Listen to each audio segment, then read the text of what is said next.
The champagne glass shattered against the marble floor of Adrian Cole's penthouse office, spraying shards across imported Italian tile as his fiancée's words hung in the air like poison. "You're just not rich enough, Adrian." Natalie's perfectly manicured hand dropped the engagement ring onto his desk with a hollow clink that would echo in his mind for months. Outside, the city glittered with thousands of lights, each one a reminder that somewhere out there, someone had more. More money, more power, more of whatever the hell made people like her tick.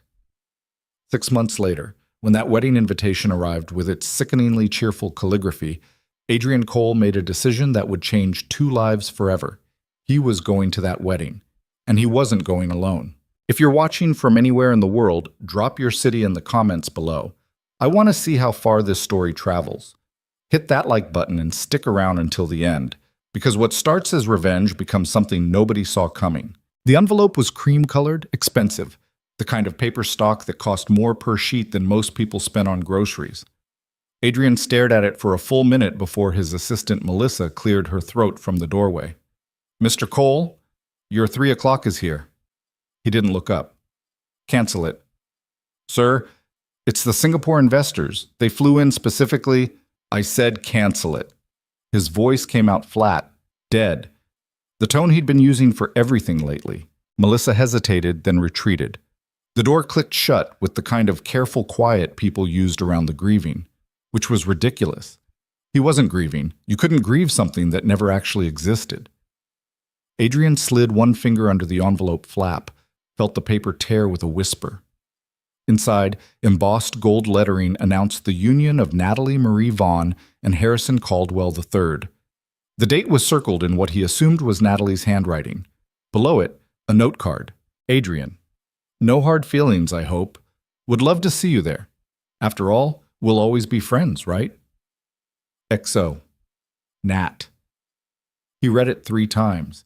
Each time, something cold and sharp twisted deeper into his chest. "Daddy?" Adrian's head snapped up. His daughter Lily stood in the doorway, 7 years old, clutching her stuffed rabbit, dark curls wild around her face.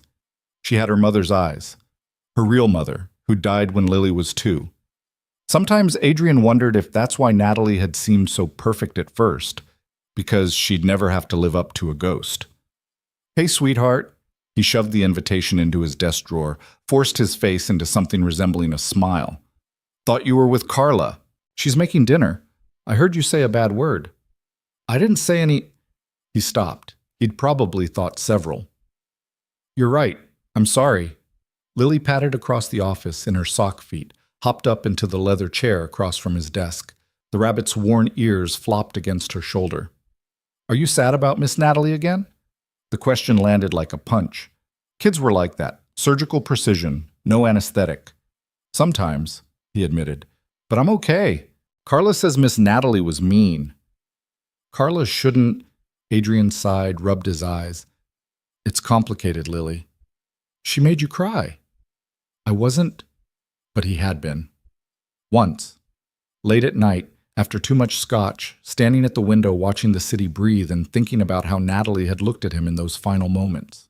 Not angry, not sad, just indifferent, like he was a shirt that didn't fit anymore, easy to discard.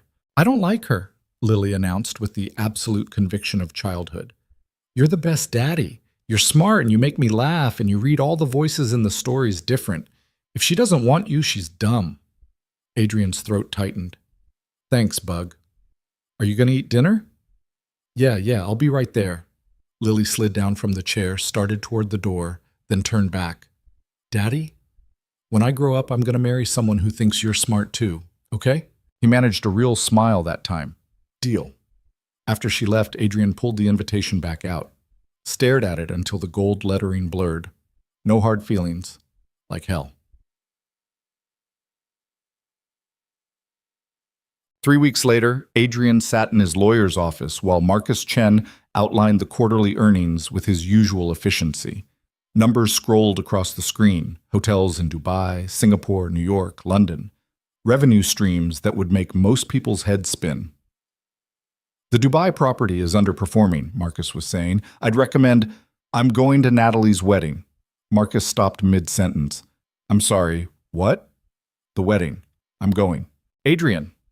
Marcus set down his tablet, turned in his chair. They'd known each other since college, which meant Marcus was one of maybe 3 people who could use that tone with him. Why would you do that to yourself? Because she invited me. And I'm not going to hide like some pathetic...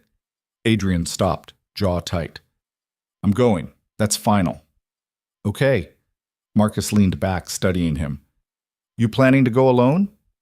I haven't thought about it. You should think about it. You show up solo. You look exactly how she wants you to look. Broken, still pining, can't move on.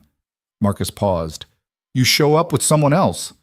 The idea crystallized slowly, like ice forming on glass. That's insane, Adrian said. Maybe, but it's also effective. Marcus pulled up something on his tablet, turned it around. Dating service ads, escort agencies, tasteful ones, the kind that cost 5 figures for an evening. Could hire someone professional. They're discreet, experienced. No. The word came out harder than intended. I'm not doing that. Then what are you doing? Adrian didn't have an answer. The next evening, Adrian stayed late at the office. Not because he had work, he'd cleared his calendar, couldn't focus anyway, but because going home meant facing the empty penthouse, the 2 quiet rooms, the evidence of a life built for 2 that only held 1. Around 11, he finally gave up, grabbed his coat. The executive elevator was broken again, had been for a week, some part on back order. So he took the maintenance stairs down, pushed through the side door into the alley, and that's when he saw her. A woman sat against the brick wall about 20 feet away, surrounded by plastic bags and a cardboard box that looked like it might have once held a refrigerator. She had a blanket wrapped around her shoulders and a book propped open on her knees, tilted toward the weak yellow glow of a streetlight.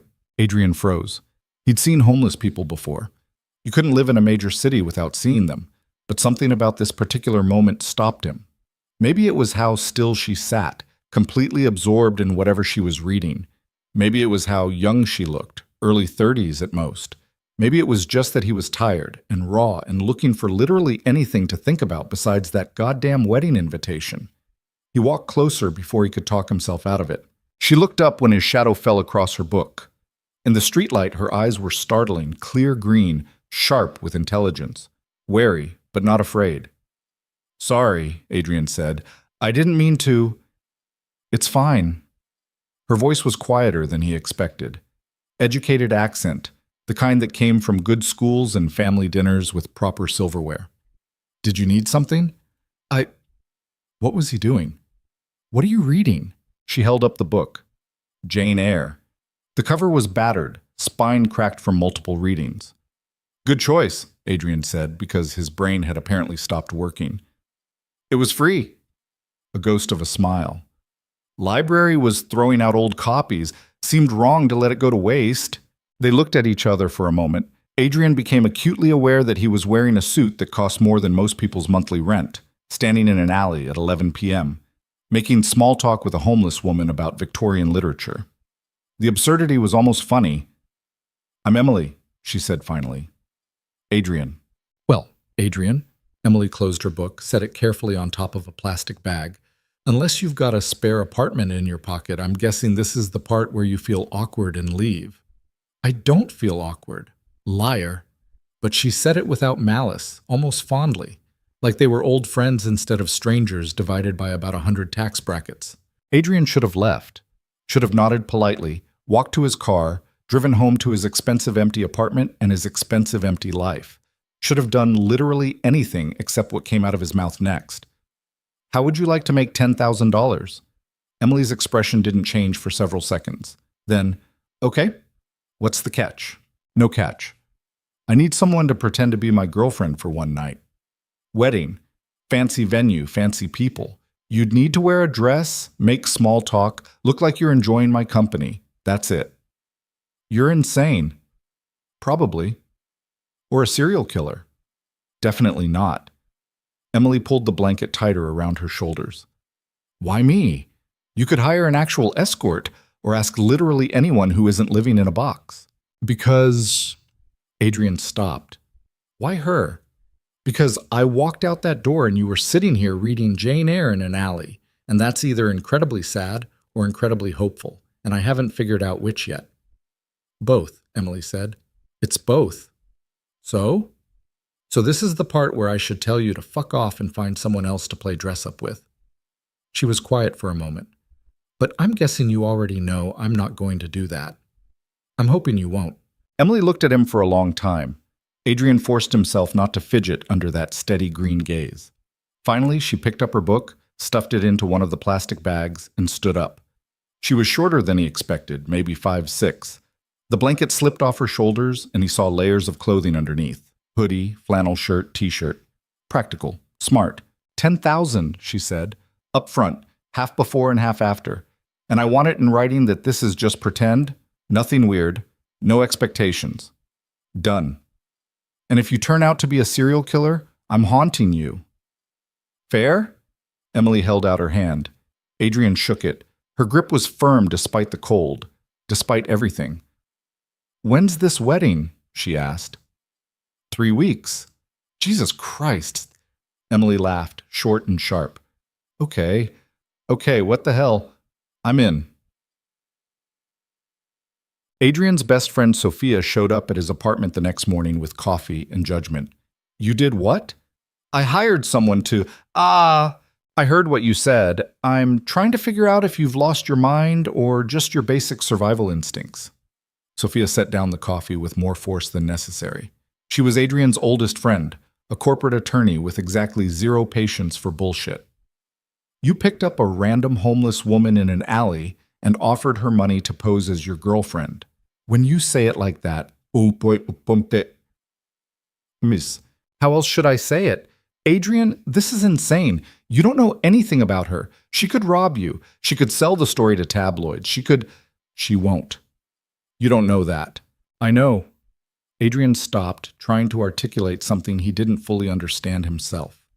I know she had 3 chances to tell me to go to hell last night, and she didn't. I know she negotiated like someone who's used to being screwed over and wants it in writing. I know she was reading classic literature in an alley instead of, I don't know, whatever you think homeless people should be doing. Sophia closed her eyes, pinched the bridge of her nose. You're doing this because of Natalie. I'm doing this because I'm tired of being the guy everyone pities. So hire an escort, someone professional, vetted, who knows how to handle themselves at events like this. I don't want professional, I want real, he almost said. I want someone Natalie won't expect. You want revenge. Adrian didn't answer. Sophia sighed, long and heavy. Where is she now, this Emily person? Hotel. I got her a room at the Meridian, gave her a credit card for essentials. She's meeting us here at noon. Us? I need your help, Soph. You're the only person I trust with this. Flattery will not… She stopped, looked at him, really looked. You're serious about this? Yeah. And you're not going to change your mind? No. Another sigh. Fine. But if this blows up in your face, I'm allowed to say I told you so at least 50 times. Deal. Yeah. Emily showed up at exactly noon, which surprised Adrian more than it should have. She was wearing the same layers from last night, but she'd clearly showered. Her dark hair was damp, pulled back in a ponytail. No makeup. Still looked exhausted, but less like someone actively surviving and more like someone who'd gotten 6 hours of actual sleep. Nice place, she said, stepping into the penthouse. Her eyes tracked over the floor-to-ceiling windows, the art on the walls, the grand piano in the corner that Adrian's ex had insisted on buying even though neither of them played. Very tall, Sophia snorted. Adrian shot her a look. Emily, this is Sophia Blake, my best friend and attorney. Attorney. Emily's expression shuddered slightly. So this is where you tell me the contract has 17 hidden clauses and I accidentally agreed to donate a kidney. The contract is straightforward, Sophia said, handing over a folder. Payment terms, confidentiality agreement, clear boundaries about physical contact and expectations. Read it, take your time. If anything seems unclear, ask. Emily took the folder, sat down on the edge of the designer sofa like she might leave fingerprints. She read slowly, carefully. Adrian watched her lips move slightly, forming words. When she got to page 3, she frowned. This clause about public appearances, Does that mean you can make me do other events? No, Adrian said. Just this one wedding. That clause is standard protection in case photos end up in media, so you can't sue later for using your image. But I could sue if you use them for advertising or something. Yes. Emily nodded, kept reading. When she finished, she looked up at Sophia. Can I make changes? Depends on the changes. Here. Emily pointed to a paragraph. This says I can't discuss the arrangement with anyone. I want an exception for one person, my sister. She deserves to know where I am. Sophia looked at Adrian. He nodded. Done, Sophia said. Anyone else? That's it. Emily pulled a pen from her pocket, cheap ballpoint, probably from the hotel, and signed with quick, decisive strokes. Her handwriting was surprisingly elegant. Adrian signed opposite her. Sophia witnessed. Okay, Emily said. So now what? Now, Sophia said, standing up with a smile that was slightly terrifying in its efficiency, we transform you into someone who can walk into that wedding and make every person in the room wonder who the hell you are. Emily looked at Adrian. Is she always like this? Usually worse. Fantastic. A take. The transformation started with basics. Sophia took Emily shopping while Adrian handled work calls he'd been ignoring. When they came back 4 hours later, Emily looked shell-shocked. I now own more clothes than I've owned in the last 2 years combined, she announced, dropping shopping bags in the hallway, including something called a statement heel, which I'm pretty sure is a torture device. Did you get the green dress? Adrian asked. Sophia smiled. Oh, we got the green dress. Over the next week, Emily became a strange fixture in Adrian's life. She'd show up at the penthouse in the morning, still wearing her own clothes, still looking slightly uncomfortable with the whole situation, and spend hours with Sophia learning what Sophia called the performance. How to walk in heels without looking like a baby giraffe. How to make small talk with rich people who asked invasive questions disguised as friendliness. How to eat at formal dinners without using the wrong fork. How to dance. How to laugh at unfunny jokes. How to touch Adrian's arm in a way that looked natural instead of staged. Adrian watched sometimes from his office, pretending to work while Emily practiced walking across the living room in progressively taller shoes. She fell twice, swore creatively both times, then got back up and tried again. There was something stubborn in the set of her jaw that he recognized. The same look Lily got when she was trying to master something difficult. You don't have to torture yourself, he said during one of her breaks. Emily was sitting on the floor, rubbing her ankle. You could wear flats and look like the only person at a billionaire's wedding who couldn't handle heels. No thanks. She looked up at him. This whole thing works because I look like I belong there. If I show up in sensible shoes, everyone knows I'm playing dress up. You're overthinking it. I'm surviving it. Emily stood up, wobbled slightly, caught herself. There's a difference. That evening, after Sophia left, Emily stayed. She'd been doing that more often lately, finding excuses to linger, asking questions about the art on the walls or the books on Adrian's shelves. Adrian told himself it was just boredom, that she'd spent so long alone that any conversation was better than none. But sometimes he caught her looking at him with an expression he couldn't quite read. Can I ask you something? Emily was standing at the window now, watching the city lights. Her reflection was ghostly in the glass. Sure. Why did she leave you, Natalie? Adrian was quiet for a long moment. She got a better offer. That's not an answer. It's the only one I have. He joined her at the window. Their reflections stood side by side, separated by inches and everything else. She left because someone else had more money, more status, more everything. I wasn't enough. That's bullshit. Adrian looked at her, surprised. Sorry, Emily said, but it is. You're sitting here in your fancy apartment feeling sorry for yourself because some woman chose money over you, and you think that means you weren't enough. But maybe it just means she was shallow. Maybe it means she didn't deserve you in the first place. You don't know anything about her. I know she threw away someone who's been nothing but decent to me, a literal stranger living in a box, because she wanted a bigger yacht or whatever the hell rich people compete over. Emily turned to face him fully. I know that when you offered me this deal, you could have made it creepy or conditional or weird, and you didn't. I know you have a kid who thinks you're the best thing in the world, and I know you're so busy being hurt that you can't see any of that. Adrian's throat felt tight. You finished? For now. They stood there in the growing dark, the city spreading out below them like a circuit board. Adrian thought about all the things he could say, defensive things, angry things, things that would push her away. Instead, he said, "Thank you." Emily smiled, small and real. "You're welcome." Back. 2 days before the wedding, Lily came home from school and found Emily in the living room, practicing her natural laugh with Sophia. "Who are you?" Lily asked, clutching her backpack. Emily stopped mid-laugh, looking suddenly vulnerable. I'm Emily. Are you Daddy's new girlfriend?" The room went very quiet. Adrian, who'd been in the kitchen, came out fast. "Lily, Emily is a friend," Emily finished. "Just a friend. Your dad and I are going to a party together." Lily studied her with the intense scrutiny only children could manage. "Do you like him?" "Lily," Adrian started.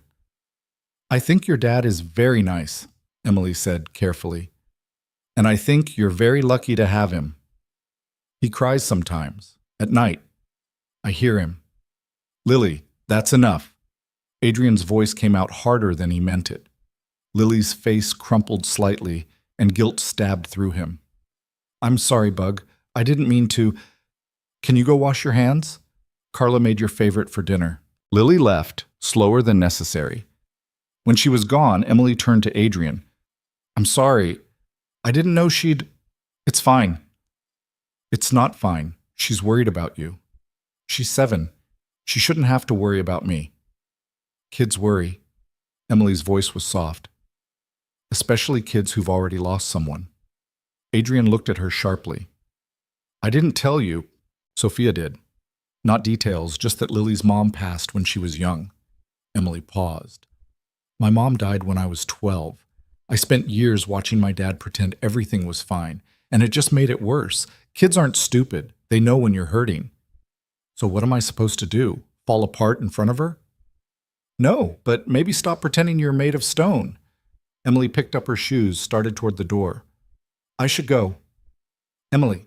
She stopped, hand on the doorknob. "For what it's worth, I don't think you're weak for crying. I think you're human, and that's a lot better than what Natalie sounds like." After she left, Adrian found Lily in her room, sitting on her bed with the stuffed rabbit. "I'm sorry I made you mad," she said quietly. Adrian sat down next to her, pulled her into his side. "You didn't make me mad, sweetheart. I'm dealing with some grown-up stuff, and sometimes that makes me grumpy. But that's not your fault, okay? Is Emily nice?" "Yeah, she's nice." "Are you going to marry her?" "What? No, Lily, it's not. But you like her, I can tell." Adrian opened his mouth to deny it, then stopped. Did he like Emily? "She was smart, yeah. Funny, stubborn as hell. Had a way of cutting through his bullshit that was either annoying or refreshing depending on his mood. Made him think about things differently. Made him feel less alone, even when they were just sitting in the same room not talking." "It's complicated," he said finally. "That's what you always say when the answer is yes." "When did you get so smart?" Lily grinned, leaning into him. "I learned from the best." Woke. The night before the wedding, Adrian couldn't sleep. He stood at his bedroom window at 2 a.m., watching the city and thinking about all the ways tomorrow could go wrong. Natalie would see through the act immediately. Emily would freeze up. The whole thing would backfire spectacularly, and he'd end up looking worse than if he'd just stayed home. His phone buzzed. Text from an unknown number. "Still awake?" Adrian frowned, typed back. "Who is this?" "Emily. Sophia gave me your number in case of emergencies." "This isn't an emergency. I'm just nervous and can't sleep."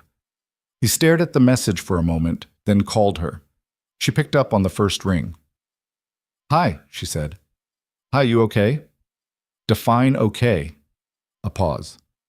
"I'm sitting in this hotel room looking at that green dress and having a complete existential crisis about whether I can actually pull this off." "You can. You don't know that. I know you fell on your face 3 times learning to walk in heels and got back up every time. I know you memorized every detail of the fake backstory we created. I know you're smarter than half the people who'll be at that wedding and more interesting than all of them." Adrian surprised himself with the conviction in his voice. "You can do this, Emily." Silence on the other end. Then, "Why do you believe in me more than I believe in myself?" "Because I'm not looking at you through your own eyes. I'm looking at you through mine. And what do you see? The question felt dangerous. Adrian thought about lying, keeping it light. Instead, he told the truth. Someone extraordinary trying very hard to convince everyone she's ordinary. Emily's breath caught. Adrian, get some sleep, he said quickly. Tomorrow's going to be a long day. Yeah, okay. Another pause. Thank you for this whole insane thing. Whatever happens tomorrow, it's been something. After they hung up, Adrian went back to bed. This time, he actually slept. The morning of the wedding dawned cold and bright. Adrian picked Emily up from the hotel at 10. When she opened the door, he forgot how to breathe. The green dress fit her perfectly. Elegant, expensive, with a neckline that was sophisticated without being too revealing. Her hair was styled in soft waves, makeup subtle but effective. But it wasn't the transformation that stopped him. It was the way she stood, straight-backed and chin up, wearing confidence like armor, even though he could see her hands shaking slightly. Well, Emily did a small turn. Do I look like someone who belongs on a billionaire's arm? You look beautiful, stunning, like everything he hadn't known he was looking for. Perfect. Liar. But I'll take it. She grabbed a small clutch, stepped into the hallway. Let's go break some hearts. The drive to the venue was quiet. Adrian kept stealing glances at Emily, watching her stare out the window at the passing city. When they hit traffic, she turned to him. Last chance to back out, she said. We could turn around right now, you could wire me the money, and we'd both forget this ever happened. Do you want to back out? I asked you first. Adrian thought about it, really thought. He could still cancel, could claim illness, send Natalie a gift card and a polite note. Could go home, get drunk, and spend the rest of his life wondering what might have happened if he'd just been brave enough to show up. No, he said. I don't want to back out. Emily nodded, turned back to the window. Good, neither do I. They pulled up to the cathedral at 11:30. It was massive, all soaring Gothic architecture and stained glass.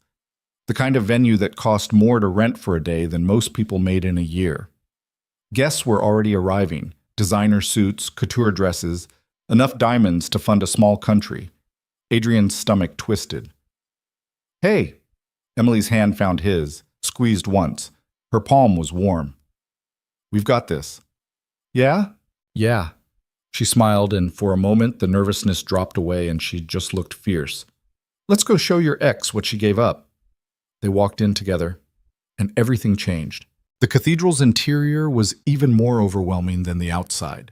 Vaulted ceilings that seemed to stretch into eternity. Massive floral arrangements that probably cost more than a car. And everywhere, the quiet hum of wealth.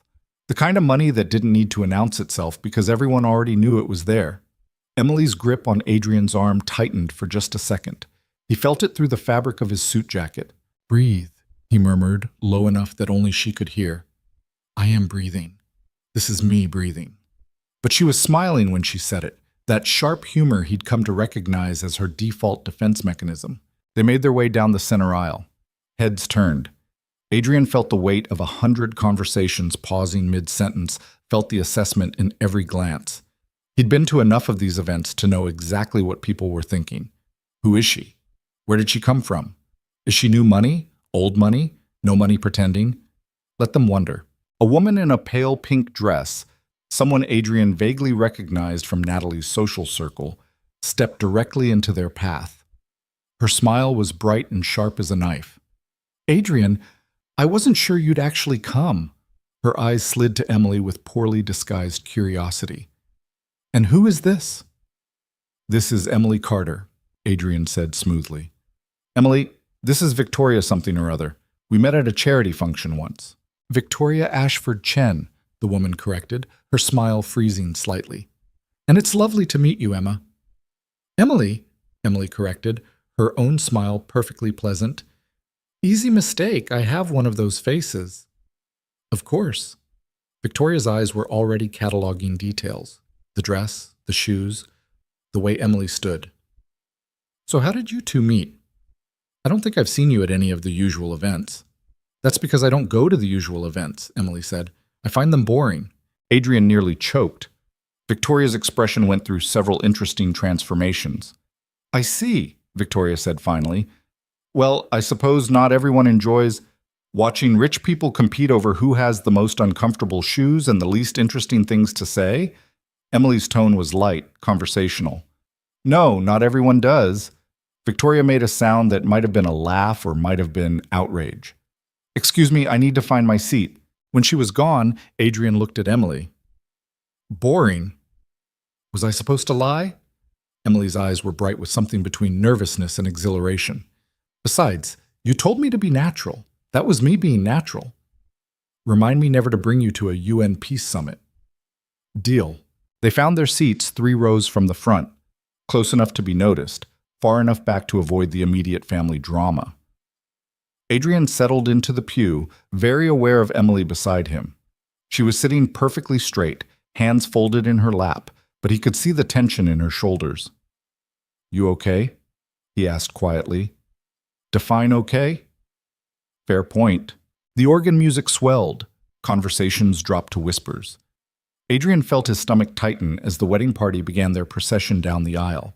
Bridesmaids in champagne-colored dresses, groomsmen in matching tuxedos, everything coordinated within an inch of its life. And then Natalie appeared at the back of the cathedral. She looked exactly like she always had. Blonde, beautiful, perfect. Her dress was a custom creation that probably had a waiting list and a price tag with too many zeros. Diamonds sparkled at her throat and ears. She was smiling that practiced smile he'd seen 1,000 times, the one that said, "Look at me. Look at what I have. Look at what you'll never have." Their eyes met across the crowded cathedral. For a moment, just a moment, her smile faltered. Her gaze cut to Emily, then back to Adrian, and something flickered across her face. Surprise? Anger? He couldn't tell. Then she was walking again, gliding down the aisle toward Harrison Caldwell III, who waited at the altar looking exactly like what he was, old money, older morals, and the kind of man who thought a checkbook solved problems. Emily leaned close to Adrian, her breath warm against his ear. Is that him? The guy she left you for? Yeah. He looks like someone who owns multiple yachts and doesn't know the names of anyone who works for him. That's actually pretty accurate. I'm good at reading people. Emily paused. It's a survival skill. The ceremony began.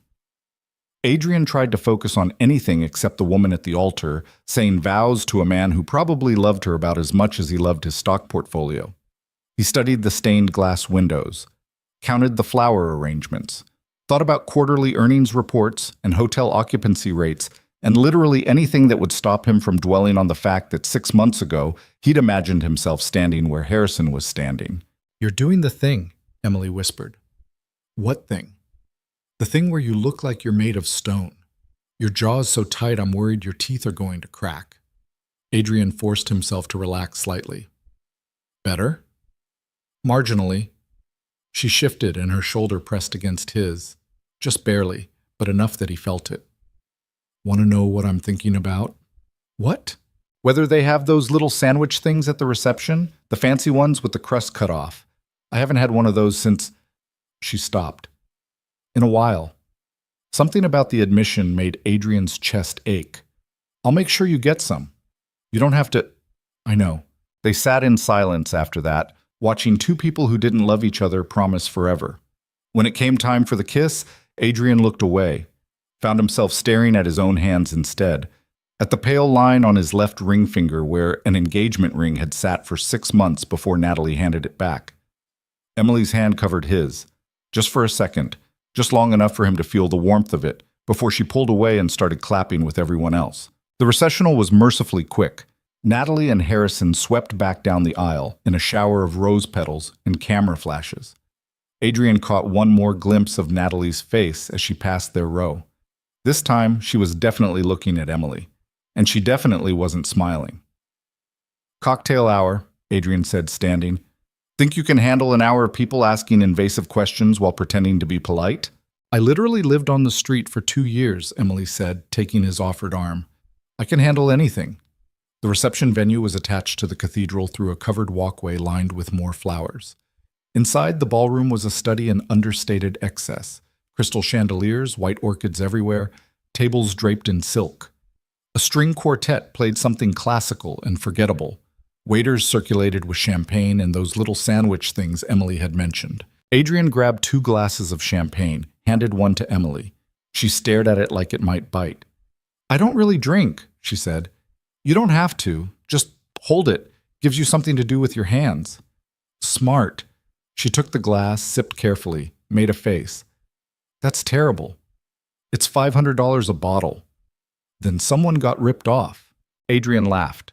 Actually laughed, and several people turned to look. He couldn't remember the last time he'd laughed at one of these things. Usually he just endured them, made the appropriate small talk, and left as soon as socially acceptable. Adrian Cole, a man's voice, hearty and loud. Adrian turned to find Richard Pemberton, one of Harrison's business associates. They'd met a few times at industry conferences. "Didn't expect to see you here." "Richard, good to see you. And who's this lovely creature?" Richard's eyes were already on Emily, the kind of look that made Adrian's hands tighten into fists. "Emily Carter," she said before Adrian could answer. "I'm Adrian's girlfriend," Adrian finished. The word felt strange in his mouth. Too real. "Girlfriend," Emily echoed, her smile perfect and practiced. "Nice to meet you." "The pleasure's all mine." Richard took her hand, held it too long. "So what do you do, Emily? Let me guess. Model? Actress?" "Conceptual artist," Emily said without missing a beat. It was the backstory they'd created, vague enough to be believable, pretentious enough to shut down follow-up questions. Fascinating. What kind of concepts? The kind that explore the intersection of wealth, poverty, and the arbitrary nature of value systems in late-stage capitalism. Emily took a sip of champagne, still smiling. "Very niche. Most people don't get it." Richard blinked. "I see. Emily's work was featured in a gallery in Berlin last year," Adrian added, because why not commit to the bit? "Very avant-garde." "Berlin," Richard repeated. "Wonderful city." "Have you been?" Emily asked. "Well, no, but then you wouldn't know, would you?" She patted his arm gently. "Excuse us, I see someone Adrian needs to talk to." She steered Adrian away before Richard could respond. When they were safely across the room, Adrian looked at her. "The intersection of wealth and poverty? I'm improvising. Also, it's not wrong." Emily grabbed one of those sandwich things from a passing waiter, ate it in 2 bites. "Oh my God, that's good. Take as many as you want." "Is that permission to embarrass you by eating everything in sight?" "Yes." Emily grinned, grabbed 3 more sandwiches, and somehow managed to make it look elegant. "I'm starting to like this fake girlfriend thing." They circulated through the room. Adrian introduced Emily to people whose names he barely remembered, watched her handle each conversation with a combination of charm and barely concealed mockery that somehow worked. She was good at this, he realized, good at reading people, at knowing exactly what to say to make them comfortable or uncomfortable, depending on what the situation required. "You're enjoying this," he said during a brief moment alone. "Maybe a little." Emily was scanning the room. "Is it bad that I kind of want to see her face when she realizes you brought someone?" "Probably, but I want to see it too, so we're both going to hell." "At least we'll have company." The ballroom doors opened. The wedding party entered to applause, Natalie and Harrison at the center of it all. They made their way to the head table, waving like royalty. When everyone was seated, Harrison stood to give a speech about love and partnership and other things he clearly didn't understand. Adrian wasn't listening. He was watching Natalie scan the room, saw the exact moment her eyes landed on their table, saw her expression shift from practiced happiness to something harder. She said something to one of her bridesmaids. The bridesmaid looked over at Adrian and Emily, whispered back. Natalie's jaw tightened. "She's noticed us," Emily murmured. "Yeah." "She looks pissed." "Yeah." "Good." Dinner was a 7-course affair that felt like it lasted 7 hours. Adrian picked at his food, hyper-aware of Emily beside him. She ate slowly, carefully, like someone who'd learned not to waste anything.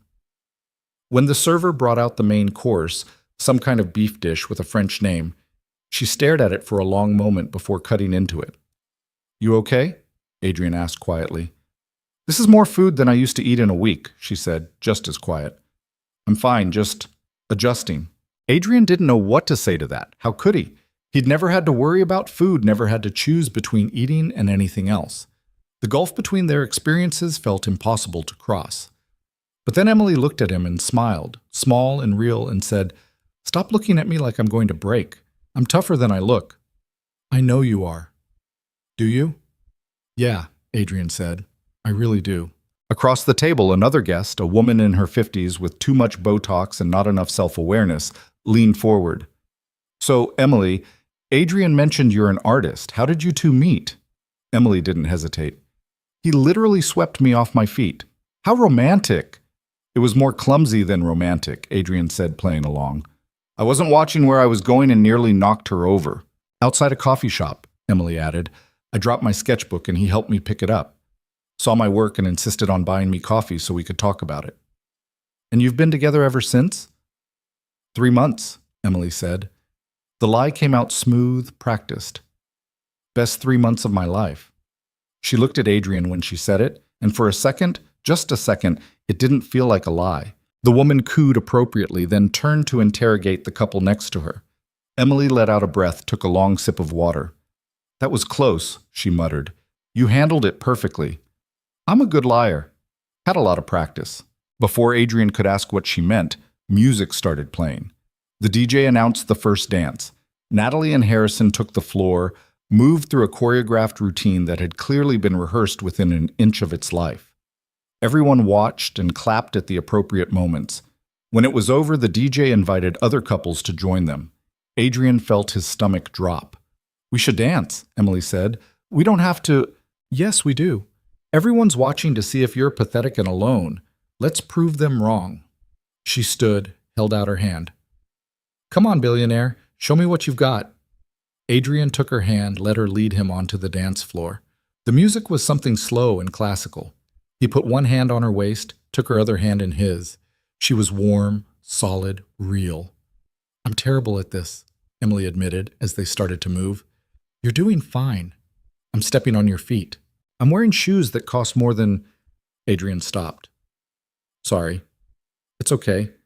They probably do cost more than my entire previous wardrobe." Emily looked up at him. They were close enough that he could see the individual shades of green in her eyes. "You can say it. I'm not made of glass." "I know. I just—" "What? Didn't want to remind her? Didn't want to feel guilty?" "I don't want to be that guy." "What guy?" "The rich asshole who doesn't understand anything outside his bubble." Emily was quiet for a moment, let him turn her in a slow circle. "You want to know the difference between you and most rich people?" "What?"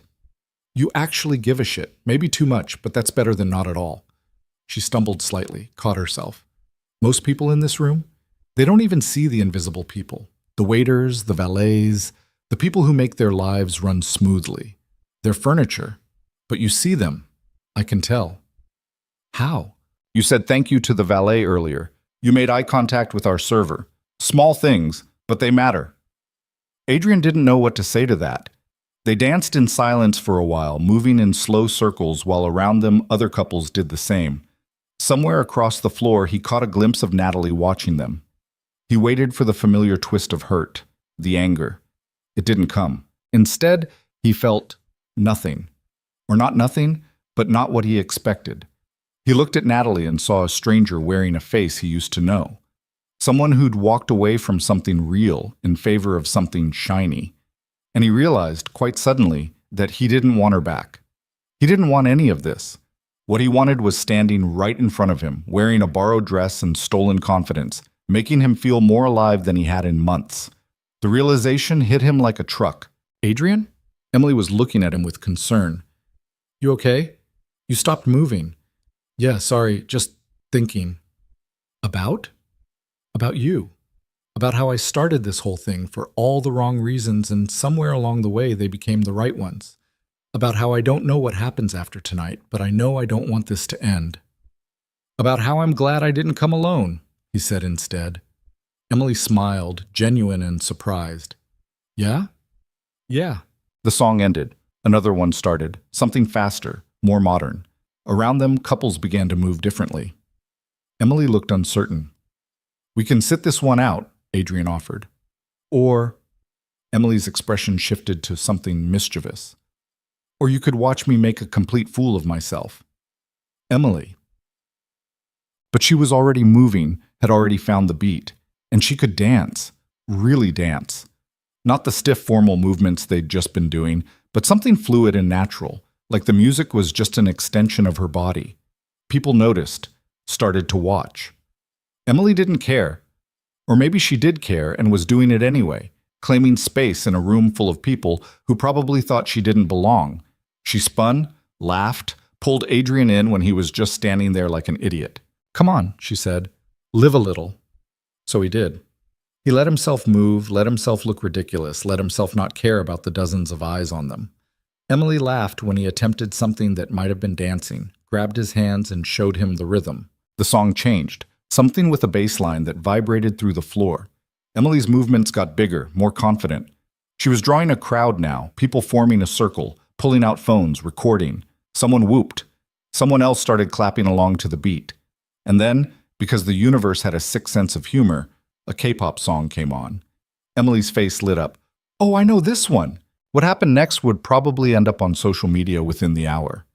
Emily moved like she'd been born to perform, like every hardship had been practiced for this exact moment. Sharp movements, perfect timing, and an energy that was infectious. People were definitely filming now. Someone pushed Harrison out of the way to get a better angle. Adrian stood at the edge of the circle, watching this woman who'd been invisible for years become the center of attention in a room full of people who thought they mattered. Emily caught his eye mid-spin, grinned at him, and he felt something in his chest crack open. He was so completely screwed. The song ended. Emily took a dramatic bow while people applauded and cheered. Her face was flushed, her hair slightly messy, and she looked more beautiful than anyone in that entire overpriced venue. She made her way back to Adrian, slightly out of breath. "So," she said, "think Natalie noticed?" Adrian glanced over at the head table. Natalie's expression could have curdled milk. Harrison was staring at Emily with poorly disguised interest. Several of the bridesmaids were whispering frantically. "Yeah," Adrian said. "I think she noticed." "Good." Emily grabbed his hand. "Come on, I need air." They escaped through a side door onto a terrace that overlooked the city. The night air was cold, sharp against skin that was too warm from dancing. Emily leaned against the railing, tilted her face up to the sky. There were barely any stars visible through the light pollution, but she looked anyway. "Thank you," Adrian said. "For what?" "For being here. For doing this. For—" He gestured vaguely back toward the ballroom. "All of it. You're paying me $10,000. I should be thanking you. It stopped being about the money somewhere around the second time you told someone their champagne was terrible." Emily laughed, soft and surprised. "When did you get funny?" "I'm not funny. I'm honest." "Same thing, sometimes." She was quiet for a moment, still staring at the not stars. "Can I tell you something?" "Anything." "This is the first time in 2 years I've felt like a real person. Not someone to look away from, not someone to pity or ignore. Just a person." She turned to face him. "And I know it's fake. I know this all ends tomorrow when you wire the rest of the money and I go back to figuring out my life. But tonight? Tonight I got to be someone who mattered, someone who existed, and that's worth more than the money." Adrian's throat felt tight. "Emily, don't." She held up a hand. "Don't say whatever you're about to say. Not yet. Let me have tonight without thinking about tomorrow." So he didn't say it. Didn't say that she'd mattered from the moment she'd looked up at him in that alley with sharp green eyes and sharper wit. Didn't say that tomorrow didn't have to be the end of anything. Didn't say that he'd spent weeks telling himself this was just a transaction when it had stopped being that the first time she made him laugh. Instead, he took off his jacket and draped it around her shoulders. She pulled it tight, buried her nose in the collar. "Smells expensive," she said. "It is expensive. Everything about your life is expensive. Yeah. Must be exhausting." Adrian thought about that, about the endless competition, the constant measurement of worth in dollars and zeros, the way people looked at him and saw a bank account before they saw a person. "Sometimes," he admitted, "most of the time. You ever think about just stopping? Selling everything, moving somewhere quiet, living like a normal person? I have a daughter. Bring her with you. I bet she'd love somewhere with trees and clean air, somewhere she could be a kid instead of a rich man's kid. You don't know anything about raising children. No, Emily agreed. But I know about being one, and I know which kind of parent I would have wanted. Before Adrian could respond, the terrace door opened. Sophia stepped out, her expression carefully neutral. There you are, she said. Natalie's looking for you. Adrian's stomach sank. Why? Because her wedding just became the Emily show, and she's not happy about it. Sophia looked at Emily, something like approval in her eyes. You were amazing in there, by the way. I got at least 30 texts asking who you are. What did you tell them? Emily asked. That you're a conceptual artist from Berlin, and Adrian's the luckiest man in the room. Sophia's smile was sharp. Also that you're very private and don't do interviews. Perfect. Natalie's heading this way, Sophia said. Fair warning. She slipped back inside.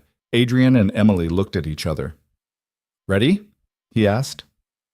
No, but let's do it anyway. The terrace door opened again. Natalie stepped out, still wearing her wedding dress, still perfect except for the tightness around her mouth. She took in the scene, Adrian, Emily wearing his jacket, standing close together in the dark. Adrian, she said, can we talk? Alone? Anything you need to say, you can say in front of Emily. Natalie's eyes flashed. Fine. Who is she, really? I told you, my girlfriend. Bullshit. I've never seen her before, none of my friends know her, and she conveniently appeared right before my wedding? Natalie took a step closer. What is this, Adrian? Some kind of pathetic revenge scheme? Pathetic, Emily repeated. That's an interesting choice of word coming from someone who dumped a good man for a bigger bank account. I don't know who you think you are. Someone who sees you clearly. Someone who knows exactly what you are. Emily's voice was calm, steady. You're scared. Excuse me? You're scared that Adrian moved on, that he's happy without you, that you made the wrong choice and you're stuck with it now. Emily stepped forward, drawing herself up to her full height. Well, here's the truth. He is better off without you. And yeah, maybe I'm not from your world. Maybe I'm not rich or connected or whatever the hell you value. But at least I'm real. At least I know how to care about someone for who they are, not what they have. Natalie's face had gone pale. You don't know anything about me. I know enough. Emily turned to Adrian. I'm going to go. I think we've accomplished what we came here to do. She walked past Natalie, head high, and disappeared into the ballroom. Adrian and Natalie stood alone on the terrace. The woman he'd almost married. The woman he'd thought he loved. You hired her, didn't you? Natalie said quietly. This whole thing is fake. Does it matter? It matters because you're trying to make me jealous with someone who isn't even real. She's more real than you ever were. Adrian headed for the door, then stopped. I came here tonight thinking I wanted revenge, thinking I wanted you to see what you gave up. But you know what? I don't care anymore. You made your choice. I hope it makes you happy. Adrian, congratulations on your wedding, Natalie. He left her there, went to find Emily. She was in the coat check area, already handing over her ticket. Hey, he said. Hey. She wouldn't look at him. You were incredible in there. I was rude. You were honest. There's a difference. Adrian waited until she met his eyes. Emily, what you said, I meant it. She took a breath. All of it. The coat check attendant returned with Emily's things, the same threadbare jacket she'd been wearing that first night, the plastic bag with her book. The contrast was jarring. In a few hours, she'd gone from looking like she belonged in this world to clearly not belonging at all.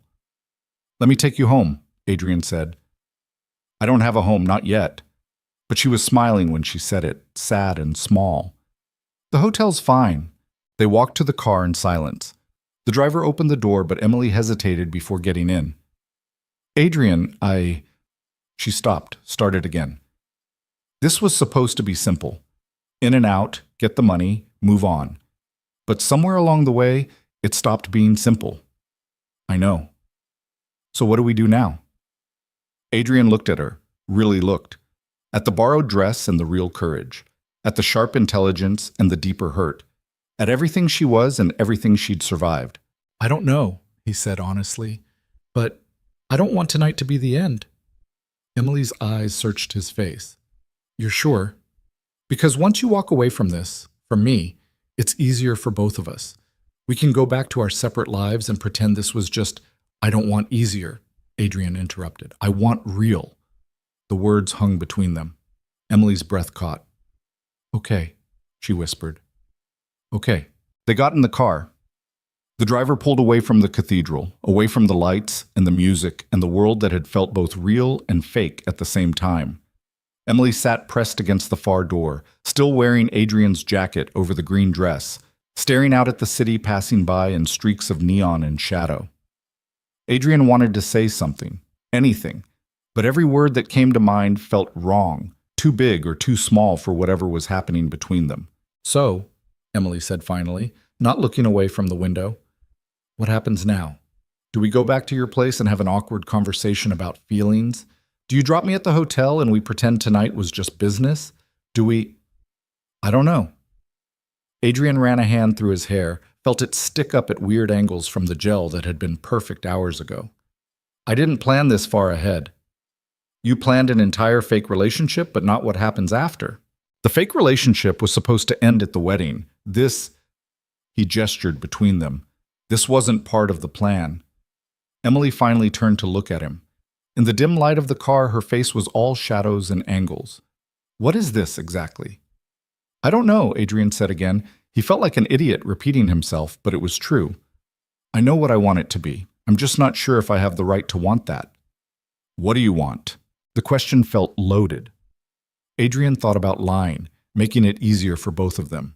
Instead, he said, more. I want more time with you, more conversations, more everything. Emily's expression did something complicated. Adrian, in a week, I'm going to be looking for a job and an apartment I can actually afford. You're going to go back to running your empire and raising your daughter and living your life. The gap between those two things isn't something we can just ignore. Why not? Because it matters. Money matters. Stability matters. I've been on the street, Adrian. I know what happens when you build something on a foundation that isn't solid. It crumbles. So we make it solid. How? She wasn't angry, just tired, like she'd had this argument with herself already and lost. How do we make this work when our entire lives are different? When I don't fit in your world and you sure as hell don't fit in mine, then we build a new one. Adrian knew he sounded desperate. He probably was desperate. Emily, I'm not asking you to fit into my life exactly as it is. I'm asking if you want to figure out what a life could look like with both of us in it. The car stopped at a red light. Someone crossed the street in front of them. A kid, maybe 16, wearing too thin clothes for the weather. Emily watched them disappear into the night. 6 months ago, I was that kid, she said quietly. Maybe not 16, but just as lost, just as invisible. And now I'm sitting in a car that costs more than I made in 5 years, wearing a dress I could never afford, talking to a billionaire about building a life together. She laughed, sharp and bitter. You see how insane that sounds, right? Yeah, I also see how it doesn't change the fact that when I'm with you, I feel more like myself than I have in years. Emily closed her eyes. Don't say things like that. Why not? Because it makes me hope. And hope is dangerous when you've got nothing to back it up with. You have me backing it up. For how long? Her eyes opened, pinned him in place. Until you realize I don't know which fork to use at fancy dinners? Until your friends start asking too many questions about where I came from? Until Lily asks why her dad's dating someone who used to sleep in alleys? Lily wouldn't care about that. She's 7. She would absolutely care about that. Emily pulled the jacket tighter around herself. And even if she didn't, everyone else would. Your board members, your investors, your everyone. They'd look at me and see exactly what Natalie saw tonight, someone who doesn't belong. Natalie's opinion doesn't matter to me anymore. But other people's opinions do matter. They have to. You're not just some guy, Adrian. You're a public figure. Everything you do reflects on your business, your reputation, your daughter's future. Dating the homeless woman you picked up in an alley, that's not a good look. Adrian felt something cold settle in his chest. Is that really what you think? That I care more about my image than about you? I think you care about being smart. And this, us, isn't smart. Maybe I'm tired of being smart. You have a kid. You don't get to be tired of being smart. The car pulled up in front of the hotel. The same place Adrian had gotten Emily a room weeks ago, when this was still just a transaction. The doorman moved to open Emily's door, but she held up a hand, keeping him back. "Thank you for tonight," she said to Adrian. "Really, it was amazing. I got to feel like someone who mattered, and I won't forget that." "Emily, but I think we both know this is where it ends. You go back to your life, I go back to mine. Clean break, no mess, no regrets?" "I'd regret it." The words came out harder than Adrian intended. "I'd regret letting you walk away when I know that there's something here. Knowing something exists and being able to keep it are different things." Emily's hand was on the door handle. "I'm not Natalie. I won't stick around just because you have money. And I won't leave just because someone else has more. But I also won't be the project you take on to prove you're not shallow. I've been someone's charity case before. It doesn't end well." "That's not what this is." "Then what is it?" Adrian didn't have an answer that wouldn't sound insane. What was he supposed to say? That he'd fallen for her intelligence, her humor, her refusal to be impressed by things that usually impress people? That somewhere between the fake relationship and the real conversations, he'd stopped being able to imagine his life without her in it? "It's real," he said finally. "Whatever else it is, it's real." Emily looked at him for a long moment. Then she leaned over, kissed his cheek, quick, soft, there and gone. "Goodbye, Adrian." She was out of the car before he could stop her, moving fast across the sidewalk and through the hotel doors. Adrian watched her go, watched her disappear into the lobby, watched the doorman close the door behind her with careful precision. "Sir?" The driver's voice was careful. "Where to?" Adrian stared at the hotel entrance. He could follow her, could chase her down, make some grand gesture, convince her to give this a chance. But she'd asked him not to, and respecting what she wanted felt more important than what he wanted. "Home," he said. The drive back to his penthouse took 30 minutes. Adrian spent all of them staring out the window, replaying every conversation, every moment, trying to figure out where he'd gone wrong. By the time they pulled up to his building, he still didn't have an answer.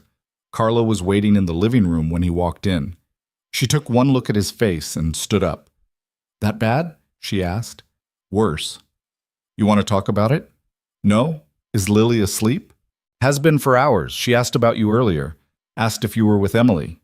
Adrian's chest tightened. "What did you tell her?" "That you were at a party and would see her in the morning." Carla grabbed her purse.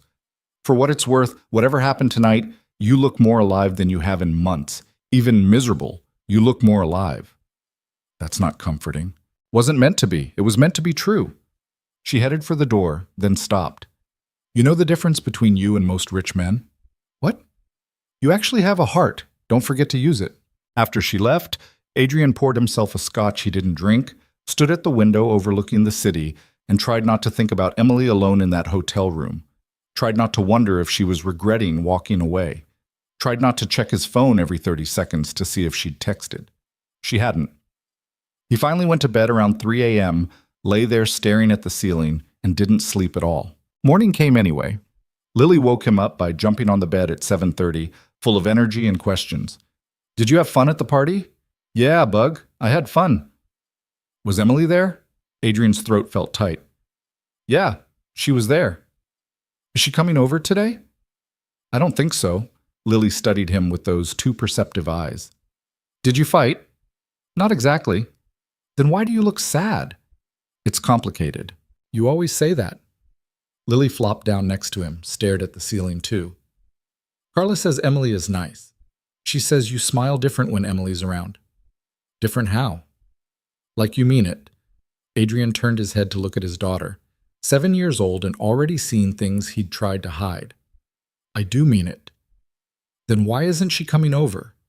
"Because sometimes people don't fit together even when you want them to." "That's dumb." "Yeah," Adrian agreed. "It really is." They lay there for a while, father and daughter, staring at nothing. Finally, Lily said, "You should call her. It's not that simple." "Why not?"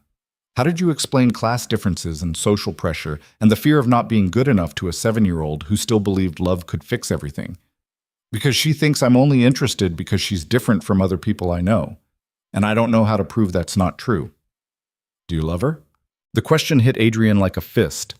Did he love Emily? He'd known her for 3 weeks. Most of that time had been pretend, practice for a performance. But somewhere in between the fake smiles and the rehearsed conversations, something real had grown. "I don't know," he said honestly, "but I think I could." "Then tell her that." "It's not that easy." "Why do grown-ups always make things harder than they need to be?" Lily sat up. "You like her. She likes you. You should be together. Easy." "She doesn't think it would work." "Did you ask her?" "Not exactly." "Then how do you know?" Lily hopped off the bed. "I'm going to go eat cereal. You should call Emily." She left. Adrian stayed in bed for another 10 minutes, then gave up on sleep entirely. He showered, dressed, made coffee he didn't drink, checked his phone. Still nothing from Emily. Sophia called around noon. "How are you holding up?" she asked. "I've been better." "Want to tell me what happened after you left?" Adrian gave her the short version. Sophia listened without interrupting, which meant it was bad enough that she was actually concerned. "So you let her go," Sophia said when he finished. "She asked me to." "And since when do you do what people ask?" "Since she made it clear she didn't want me chasing her." "Or since you're scared that if you push, she'll reject you for real and you won't be able to pretend it's just about different worlds." Adrian was quiet. "I thought so," Sophia said. "Adrian, I've known you for 15 years. I've seen you negotiate million-dollar deals, fire executives twice your age, build an empire from almost nothing. But when it comes to your personal life, you fold like a cheap card table." "Thanks for the support." "I'm being supportive by telling you the truth. You want this woman? Go get her. Stop hiding behind excuses about class differences and what's practical. Life's too short for practical. She doesn't want to be someone's project. Then don't make her a project. Make her a partner." "How?" "I don't know. You're supposed to be the genius businessman. Figure it out." Sophia paused. "Also, you should probably check social media." "Why?" "Because the video of Emily dancing went viral. Like, actually viral. 3 million views in 12 hours viral." Adrian's stomach dropped. "What?" "Someone posted it with the caption, 'Mystery Woman Steals Show at Billionaire Wedding,' and it blew up. People are trying to figure out who she is. There are theories ranging from secret heiress to professional dancer to your long-lost childhood sweetheart." "This is bad." "Maybe. Or maybe it's an opportunity." Before Adrian could ask what that meant, Sophia added, "I have to go. Court in 20. But Adrian, don't let the good ones go just because you're scared. You've already done that once with Natalie, and look how that turned out." "Natalie wasn't a good one." "Exactly my point." She hung up. Adrian immediately pulled up social media, found the video within seconds. There was Emily, green dress spinning, face lit up with joy, completely unself-conscious. The comments were a mix of people trying to identify her and people just appreciating the moment.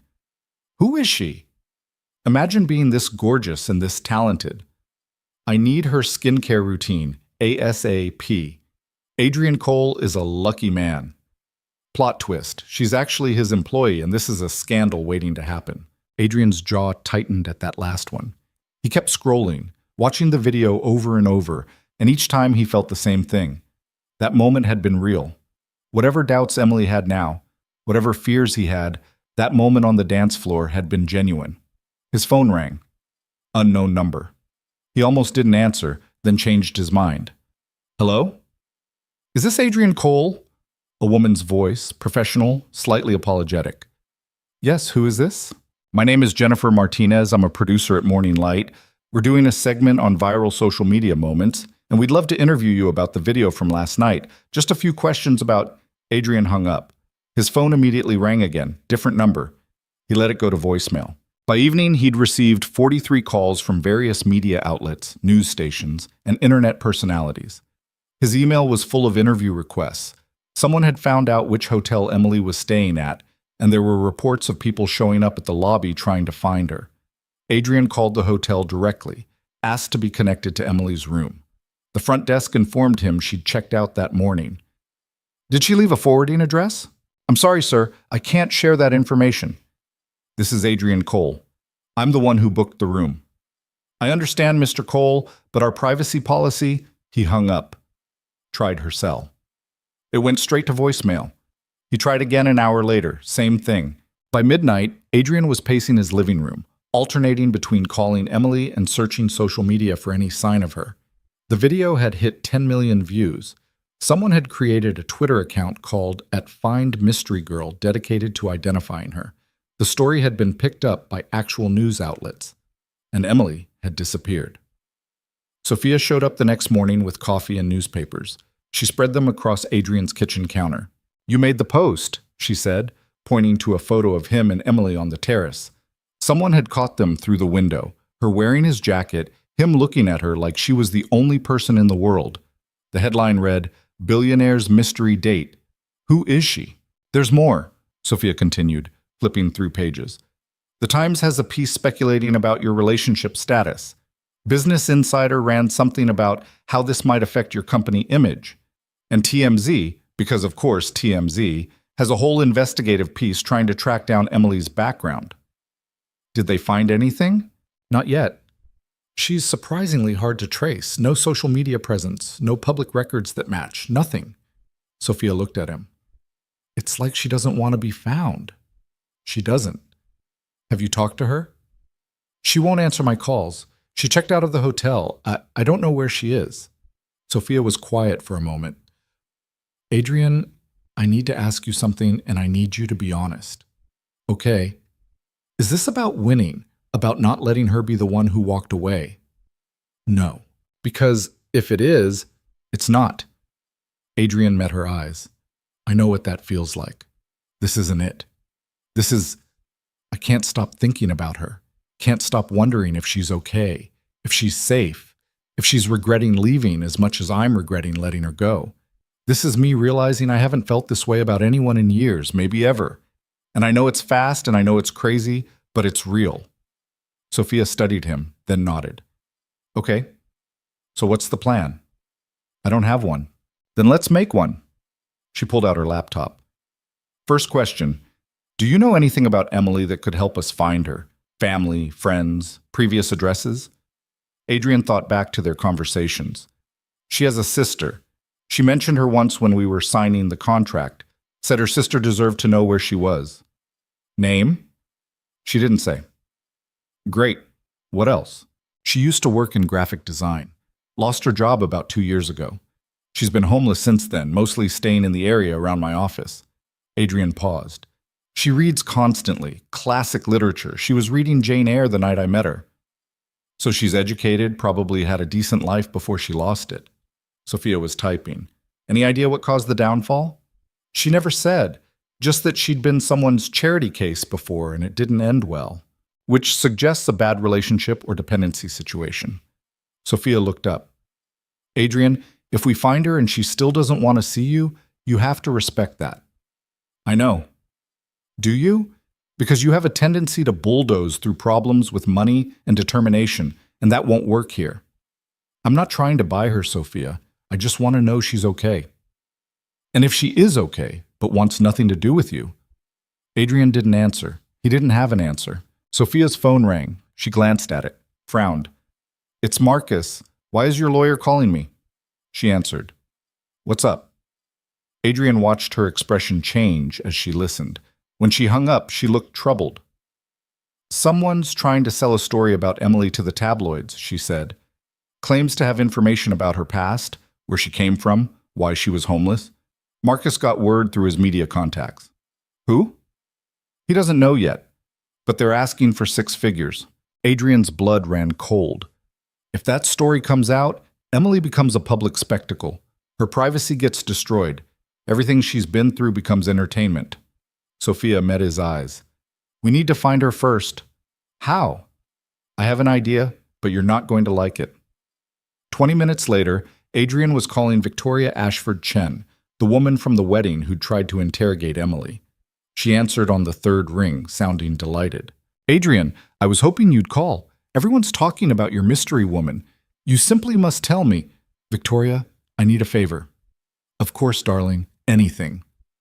"The woman I was with, Emily, she's being harassed by media. I need to find her before this gets worse, but she's not answering my calls. I was hoping you might have some contacts who could help locate her discreetly." Victoria was quiet for a moment. "You're serious about her?" "Yes. Even though she's... Well, I've heard the rumors about her background." I don't care about rumors. Clearly, Victoria sighed. All right, I'll make some calls. But Adrian, if I do this, you owe me, and I collect on my debts. Whatever you want. Be careful making promises like that. I might hold you to them. She hung up. Adrian looked at Sophia.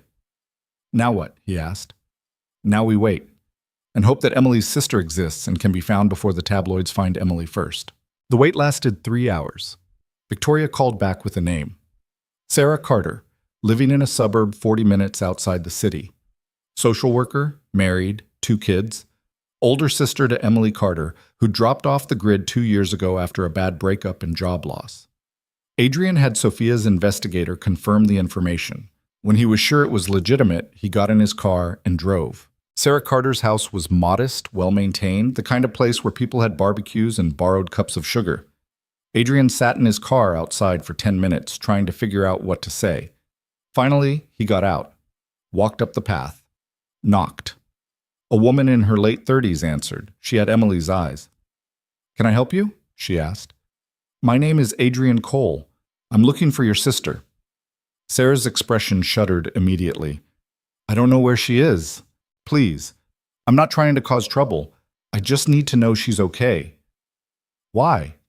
"Because I care about her, and because there are people trying to sell stories about her to tabloids, and I want to stop them before they hurt her." Sarah studied him for a long moment. "You're the billionaire from the video." "Yes." "The one she was pretending to date." "It's not—" Adrian stopped. "It started as pretend. It became something else. And now you're here looking for her like some kind of white knight." "Now I'm here because I'm worried about her and I don't know where else to go." Sarah crossed her arms. "Emily called me 2 days ago. First time I'd heard from her in 6 months. You know what she said?" Adrian shook his head. "She said she met someone who made her feel like a person again. Someone who saw her instead of looking through her. She sounded happy. Actually happy, for the first time since everything fell apart." Sarah's eyes were hard. "Then she called again yesterday and said she'd made a mistake, that she'd let herself hope for something impossible, and now she needed to disappear before it got worse. So forgive me if I'm not jumping to help you find her." "I didn't mean to hurt her." "But you did. Because people like you always do. You swoop in, make promises, make her think maybe this time it'll be different. And then reality hits and you remember she doesn't fit in your world and you leave." "That's not what happened." "Then what did happen?" Adrian took a breath. "I fell for her. Completely, stupidly fell for her. And instead of telling her that clearly enough to make her believe it, I let her walk away because she said that's what she wanted. And now I can't stop thinking about how I should have fought harder. How I should have told her that I don't care about different worlds or what people think. How I should have said that the only thing that matters is that when I'm with her, I feel more like myself than I have in years." Sarah was quiet. "You mean that?" "Every word. She's going to think you're just saying it because she left. That you only want her because you can't have her. Then I'll spend however long it takes proving that's not true. You might not get the chance. Emily's good at disappearing when she needs to." "Please," Adrian said, "just tell me she's safe. That's all I need to know." Sarah looked at him for a long moment. Then she said, "She's staying with me. Has been since yesterday morning. She made me promise not to tell anyone, especially not you. Can I see her?" "That's not my decision to make." "Will you at least ask her? Tell her I'm here?" Sarah hesitated, then nodded. "Wait." She closed the door. Adrian stood on the porch, heart pounding, no idea what he'd say if Emily agreed to see him. No idea if she'd even— The door opened. Emily stood there, wearing jeans and a sweatshirt that had definitely seen better days, hair in a messy ponytail, no makeup. She looked exhausted and beautiful and real. "Hi," she said. "Hi." They stared at each other. Adrian's carefully prepared speech evaporated from his mind.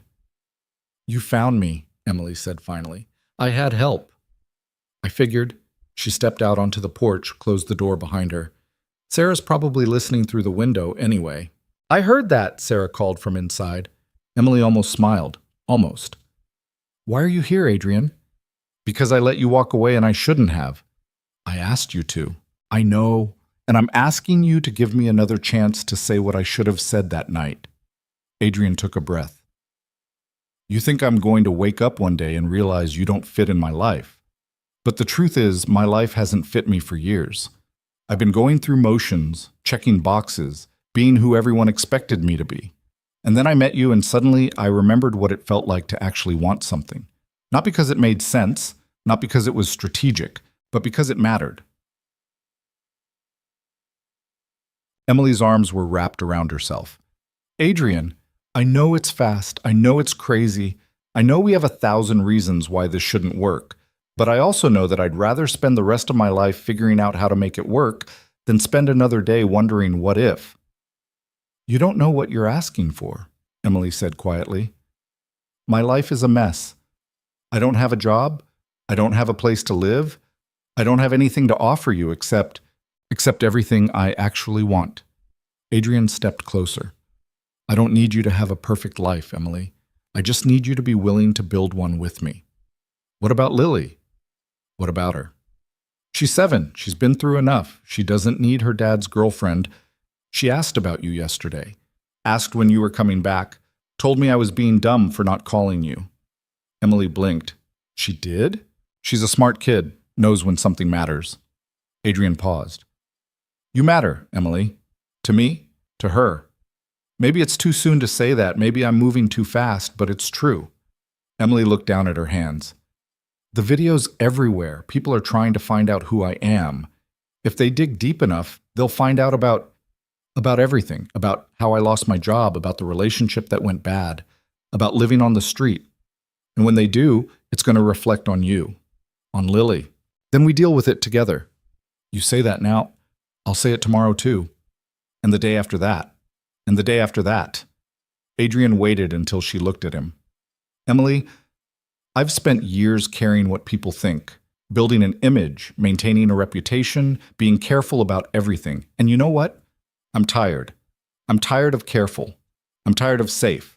I want real, even if real is messy, especially if real is messy. Tears were building in Emily's eyes. You're making this really hard. Good. I'm going to mess this up. I'm going to say the wrong thing at some fancy dinner or embarrass you in front of important people and I'm going to work too much and forget important dates and probably make you want to throw things at me on a regular basis. Adrian reached for her hand, stopped himself. We're both going to mess up. That's what people do. The question is whether we want to mess up together or separately. Emily laughed, wet and sharp. That's the worst romantic speech I've ever heard. Yeah? Yeah. She wiped her eyes. It's also kind of perfect. So is that a yes? She stopped, took a shaky breath. Maybe we can try. Maybe we can see what happens. Maybe we can take this one day at a time and figure it out as we go. I can work with maybe. They stood there on Sarah's porch, neither quite sure what came next. Finally, Emily said, I'm still staying here for a while with Sarah. I need some time to figure out what I want my life to look like before I jump into yours. Okay? And we need to talk to Lily. Really talk to her. Make sure she understands what's happening. Okay? And you need to stop looking at me like that. Like what? Like I'm something precious you're afraid of breaking. Adrian smiled. I'll try.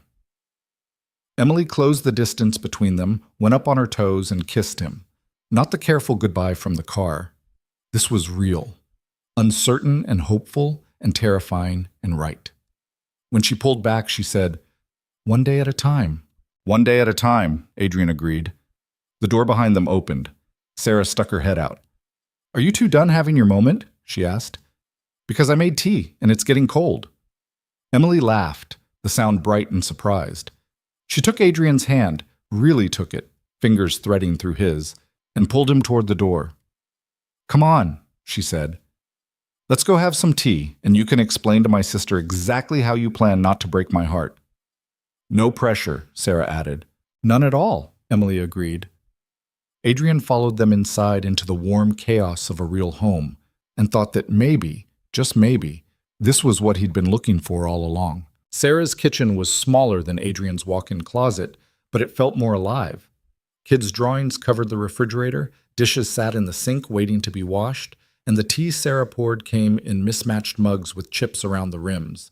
Adrian took his and sat at the worn table, suddenly aware of how out of place he looked in his expensive suit. "So," Sarah said, settling into a chair across from him while Emily leaned against the counter. "You're the billionaire." "I'm a billionaire," Adrian corrected. "There are several of us." How reassuring. Sarah's smile was sharp, protective. "And you want to date my sister?" "I want a lot more than that, but I'm trying not to scare her off." Emily snorted into her tea. Too late. "Emily told me how you met," Sarah continued. "In an alley. She was reading and you were—" "What, exactly? Slumming?" "Sarah," Emily warned. "It's a fair question." Sarah's eyes never left Adrian's face. "Because from where I'm sitting, this looks like a rich guy having a crisis, finding someone vulnerable, and deciding she's the answer to whatever's missing in his life. And when the novelty wears off, she's the one who gets hurt. That's not what this is." "Then what is it?" Adrian set down his mug. "It's me meeting someone who called me out on my bullshit before she even knew who I was. Someone who read Jane Eyre in an alley because she refused to let circumstances kill the parts of herself that mattered.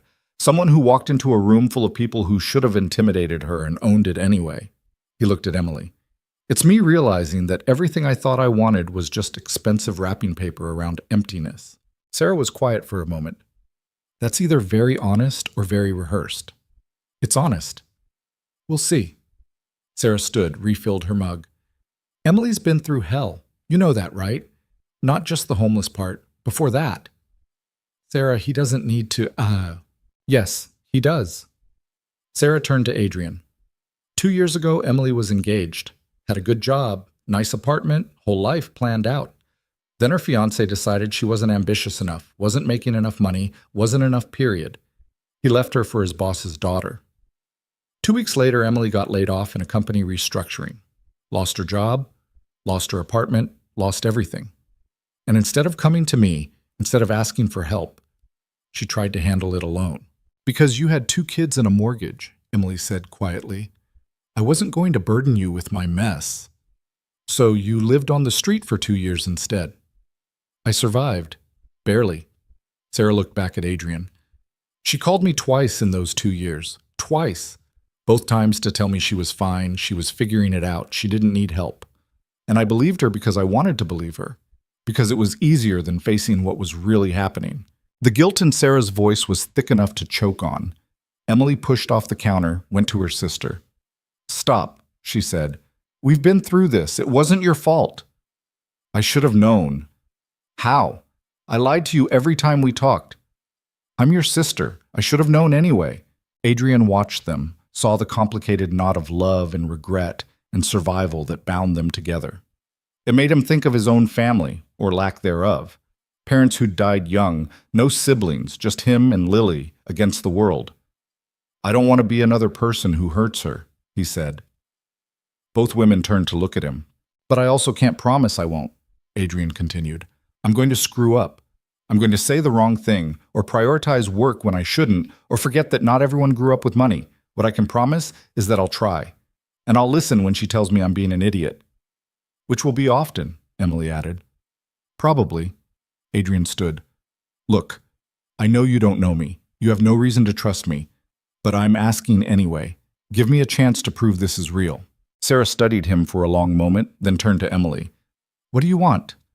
Emily looked surprised. "What do I want?" "Yeah. Not what you think you should want, not what's smart or safe or practical. What do you actually want?" Emily's hands tightened around her mug. "I want to stop being afraid." "Of what?" "Of this. Of him. Of the possibility that maybe this could work and I'll finally let myself be happy, and then it'll fall apart anyway." Emily's voice cracked slightly. "I want to believe that someone can actually see all my broken pieces and not run. But I don't know how to do that without being terrified." Adrian crossed the kitchen before he could think better of it, took the mug from Emily's hands and set it down, then pulled her into his arms. She stiffened for half a second before melting into him. "I'm not running," he said into her hair. "I'm right here. For now. For as long as you'll have me." Emily pulled back enough to look at him. Her eyes were red, her face blotchy, her nose running slightly. She looked nothing like the polished woman who danced at Natalie's wedding. She looked real. This is the part where you're supposed to kiss me, she said. I thought you didn't like predictable. I'll make an exception. So he kissed her, soft and careful, while Sarah made a disgusted noise and muttered something about getting cavities from all the sweetness. When they broke apart, Emily wiped her eyes and said, Okay, we can try, but we're doing this my way. Which means what? Which means I'm staying here for now. I need to find a job, get my own place, rebuild my life on my terms before I let you help. Emily held up a hand when Adrian started to protest. I know you want to swoop in and fix everything, but I need to do this myself. I need to know I can stand on my own before I let myself lean on you. How long? I don't know. A month? Maybe 2. However long it takes for me to feel like a person again instead of a project. Adrian wanted to argue, wanted to tell her she could stay at his place. He'd help her find a job. Money was no object. But the look in her eyes stopped him. This wasn't about pride. This was about survival. Okay, he said. Your way. Really? Really? But I'm taking you to dinner this weekend. Adrian. Not somewhere fancy, somewhere normal, somewhere we can talk without photographers or people recognizing us. Just dinner. That's all I'm asking. Emily looked at Sarah, who shrugged. It's your call, Sarah said. But for what it's worth, I think he means it. One dinner, Emily said finally. And you're paying because I'm broke. Deal. Adrian left an hour later after enduring Sarah's continued interrogation and meeting her kids, 6 and 8, full of questions about whether he really owned hotels and if he had a pool. He promised Lily would love to meet them sometime, then immediately wondered if that was overstepping. Emily walked him to his car. The sun was setting, painting the suburban street in shades of gold and amber. Normal people were coming home from normal jobs. Kids were playing in yards. Someone was grilling something that smelled amazing. Your sister hates me, Adrian said. She doesn't hate you. She's protecting me. By assuming I'm going to hurt you. Can you blame her? Emily leaned against his car. Everyone else has. I'm not everyone else. I know. That's what scares me. Emily tilted her head back, studied the sky. You asked what happened with my ex, the guy before. You don't have to. His name was Marcus. We met at work, dated for 3 years, got engaged. I thought we were happy. Then one day he sat me down and told me I was holding him back, that I wasn't ambitious enough, didn't want success badly enough, was too content with mediocrity. Emily's laugh was bitter. Turns out what he really meant was I wasn't rich enough. His new fiancé's father owns half the commercial real estate in the city. Marcus is VP now. He was an idiot. Maybe. But he was also right about some things. I did get comfortable. I stopped pushing myself, stopped trying to grow. And when everything fell apart, I didn't have anything to fall back on because I'd built my whole life around him. That's not a character flaw, Emily. That's called being human. Is it? Because from where I'm standing, it looks like weakness. She turned to face him. I don't want to do that again. Don't want to build my life around someone else and then have nothing left when they leave. So don't, Adrian said. Build your life for yourself. I'll be nearby. Supporting from the sidelines, cheering you on. Is that enough for you? For now, yeah. Long term? He reached out, tucked a strand of hair behind her ear. Long term, I want everything. But I can wait. Emily caught his hand, held it against her cheek for a moment. You're making it really hard to keep my walls up. Good. Your walls are exhausting. They've kept me alive. I know, but maybe now you can start living instead. They stood there in the fading light, holding on to each other like lifelines. Finally, Emily stepped back. Go home to your daughter, she said. I'll see you this weekend. Friday night, 7 o'clock. It's a date. Adrian drove home feeling lighter than he had in weeks. He found Lily in the living room with Carla, working on homework that looked suspiciously like it had been abandoned in favor of drawing. Daddy! Lily launched herself at him. Did you find Emily? I did. Is she coming over? Not tonight, but maybe soon. Adrian sat down on the couch, pulled Lily onto his lap. Can we talk about something? Lily's face got serious. Am I in trouble? No, Bug. Nothing like that. Emily and I are going to spend some time together, like dating, and I wanted to make sure you were okay with that. Are you going to marry her? What? No, not. We just started. Adrian stopped, took a breath. We're taking things slow, Lily. Getting to know each other. But yeah, I like her. A lot. And she likes you? I think so. I hope so. Lily studied him with those two knowing eyes. Do you love her? I don't know yet. Maybe. Is that okay? Will she be nice to me? Yes. Absolutely yes. Will she try to be my mom? Adrian's chest tightened. No, sweetheart. Nobody's trying to replace your mom. Emily would just be... She'd be Emily, someone who cares about both of us. Lily thought about that for a minute. Okay, she said finally, but if she's mean to you, I'm going to be mean to her. Adrian laughed, kissed the top of her head. Deal. The next few days passed in a strange limbo. Adrian went to work, handled calls, sat through meetings, and didn't absorb a single word anyone said.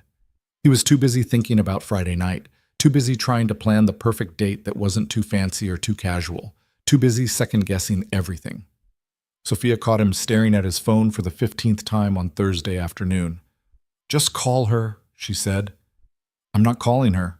You've picked up your phone 9 times in the last hour. I'm busy. You're pathetic. Sophia sat down across from his desk. How's the planning going? I've made reservations at 4 different restaurants and canceled 3 of them. Where are you taking her? That little Italian place on 5th, the one that's been there forever. Good choice. Intimate without being pretentious. Sophia paused. You're nervous. I'm not nervous. You're terrified. Adrian set down his phone. What if I screw this up? You will screw it up. Multiple times, probably. The question is whether you'll screw it up so badly she leaves, or just badly enough that you have to grovel and apologize. That's not comforting. It's realistic. Adrian, you're a good person. Kind of an idiot about emotions, but good. And Emily's smart enough to know that. She's also smart enough to call you on your crap when you need it, which you do, frequently. Thanks. You're welcome. Sophia stood. Now stop obsessing and go do some actual work. She's not going anywhere. Friday arrived. Adrian left work early, went home and changed clothes 3 times before Carla physically removed his phone and told him to stop texting Emily to confirm details. He picked Emily up from Sarah's house at exactly 7 o'clock, was relieved to see she was wearing jeans and a sweater instead of anything fancy. You look nice, he said. You look terrified. I'm not. Okay, maybe a little. Emily laughed, climbed into the car. Where are we going? It's a surprise. I hate surprises. You'll like this one. The restaurant was everything Adrian had hoped. Small, warm, the kind of place where the owner knew regulars by name. They were seated at a corner table, away from the main crowd. Emily looked around, taking it in. This is perfect, she said. Yeah? Yeah, I was half expecting you to take me somewhere with 17 forks and a dress code. I thought about it. Then I remembered you called that $500 champagne terrible. It was terrible. They ordered pasta for her, chicken for him, wine they actually both liked. The conversation flowed easier than Adrian expected. They talked about everything and nothing. Emily's search for jobs, Lily's latest school project, the viral video that was finally dying down, what books they'd read recently. I finished Jane Eyre, Emily said. Finally. Only took me 2 years. And? Still devastating, still beautiful, still makes me cry every time. You've read it before? 3 times. Some books you read once. Some books you read until you memorize them. Emily took a sip of wine. It's about someone who refuses to compromise herself for love or money or security. I guess I needed that reminder. That you shouldn't compromise? That I can have standards? That wanting someone to love me for who I am, not what I can do for them, isn't asking too much. Adrian set down his fork. It's not asking too much. Isn't it? Because the world seems pretty determined to prove otherwise. The world's wrong. Emily smiled, small and sad. Easy to say when you've never had to choose between your dignity and survival. You're right, I haven't, and I can't imagine how hard that must have been. Adrian reached across the table, took her hand. But you survived it. You kept reading, kept thinking, kept being yourself even when everything was trying to break you. That's not nothing, Emily. Feels like nothing sometimes. It's not. They sat there, hands linked across the table, while around them other couples talked and laughed and lived their normal lives. Adrian thought about how many times he'd sat in restaurants like this with Natalie, having conversations that felt performative, calculated. Nothing about this felt calculated. "Tell me about Lily's mom," Emily said suddenly. Adrian pulled back slightly. "Why?" "Because she's part of your life, part of who you are. And if we're doing this, really doing this, I should know." Adrian was quiet for a moment, gathering thoughts he usually kept buried. Her name was Claire. We met in college, got married young, too young probably. She got pregnant with Lily a year later and died from complications 2 years after that. "I'm sorry. It was a long time ago. That doesn't make it not hurt." "No," Adrian agreed. "It doesn't." He took a breath. Claire was brilliant, funny, driven, wanted to change the world. She would have made an amazing mother if she'd gotten the chance. Instead, I got to be both parents and probably screwed up half of what she would have done right. "I doubt that." "You haven't met Lily." "I have, and she's amazing, happy, confident, kind. That doesn't happen by accident." Adrian felt his throat tighten. "Sometimes I wonder what Claire would think of the choices I've made. The business, the money, the life we live now. She was never about wealth. She wanted to do good, make a difference. And here I am building luxury hotels for rich people. You employ thousands of people, provide jobs, benefits, careers. That's making a difference. That's justification. It's not the same thing." Emily was quiet for a moment. "You know what I think?" "What?" "I think you're carrying around guilt that doesn't belong to you. Claire died. That's tragic and unfair and horrible, but it's not your fault. And building a life after that, a good life, a successful life, that's not betraying her memory. That's honoring it." "How do you figure?" "Because she loved you enough to marry you, have a child with you, which means she wanted you to be happy. And happiness doesn't stop being allowed just because someone dies." Emily squeezed his hand. "Give yourself permission to move forward." Adrian stared at her, this woman who'd lost everything and somehow still had wisdom to spare. "When did you get so smart?" "I've always been smart. You just assumed homeless meant stupid." "I never—" "I'm teasing." Emily's smile was genuine, mostly. They finished dinner, walked out into the cool night air. Adrian didn't want the evening to end, but he also didn't want to push. Slow, he reminded himself. They were taking this slow. "Walk with me?" Emily asked. "Where?" "Anywhere. I've been cooped up at Sarah's for days. I need to move." So they walked. Through quiet streets, past closed shops, under streetlights that cast long shadows. Emily told him about growing up with Sarah, about their parents who died within a year of each other, about the life she'd had before everything fell apart. "I was happy once," she said. "Normal happy, not just surviving happy. Had friends, hobbies, a job I didn't hate. I went to book clubs and farmers markets. I worried about normal things like whether I was saving enough for retirement. You can have that again." "Can I?" "Because that person feels like someone I used to know, not someone I can become again." "Why not?" "Because 2 years on the street changes you. You don't just go back to worrying about retirement funds when you've spent months worrying about where your next meal comes from." They stopped at a small park, sat on a bench overlooking a pond that reflected city lights and broken fragments. "What do you want?" Adrian asked. "Not what you think you should want. What do you actually want?" Emily leaned back, stared up at the sky. "I want to wake up without being afraid. I want to do work that matters, even if it doesn't pay well. I want to read books just because I enjoy them, not because they're the only escape I have." She turned to look at him. "I want someone to know all the ugly parts of my story and stay anyway."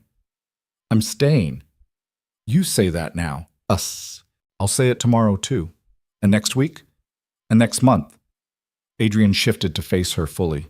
"Emily, I'm not perfect. I work too much. I'm bad at feelings. I'll probably make you want to throw things at me on a regular basis. But I'm not going anywhere. What if I'm not worth the effort? What if you are?" Emily laughed, wet and sharp. "You're relentless. Only about things that matter." She kissed him then, soft and searching, and Adrian felt something in his chest unfold. When she pulled back, she said, "I got a job interview. Tuesday." "That's amazing. Where?" "Small graphic design firm. They saw some of my old portfolio online, reached out. It's entry level, barely pays anything, but it's a start. You'll be incredible. You don't know that. Yeah, I do. They sat there until the park lights shut off, until Emily started shivering despite Adrian's jacket draped over her shoulders. He drove her back to Sarah's, walked her to the door like some awkward teenager. Thank you for tonight, Emily said. Thank you for giving me a chance. We're both idiots, you know that? Yeah, but at least we're idiots together. Emily smiled, kissed him once more, then disappeared inside. Adrian drove home feeling like the world had shifted slightly, like everything had rearranged itself into a pattern that finally made sense. The next week passed in a blur. Emily got the job, started the following Monday, came home exhausted and excited in equal measure. Adrian took her to dinner twice more, both times at places where they could actually talk instead of performing. Lily met Emily officially, decided she was acceptable after Emily admitted she'd never read Harry Potter, and could Lily please explain all 7 books in detail? She talks a lot, Emily said later after Lily had gone to bed. She takes after her father. You barely talk. I'm making an exception for you. Things weren't perfect. Emily had nightmares sometimes, woke up thinking she was back on the street.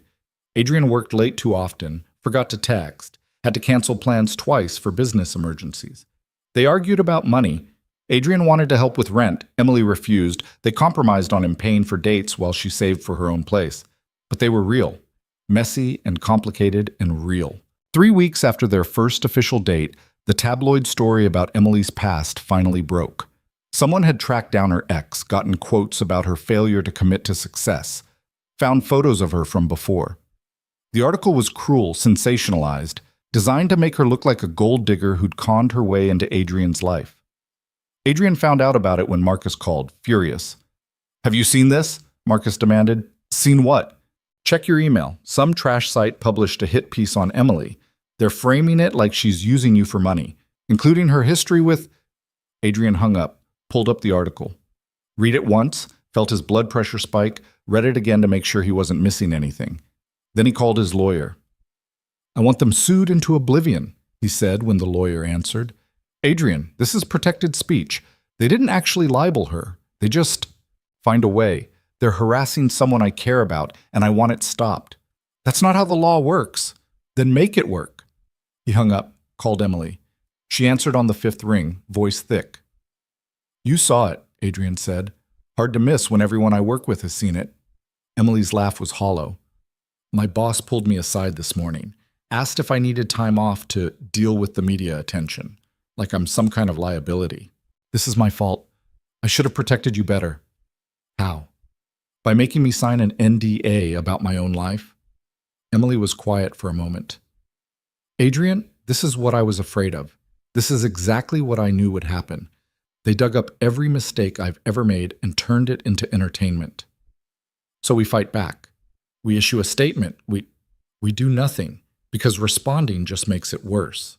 Trust me, I've lived through this before with Marcus. The more you react, the bigger the story gets.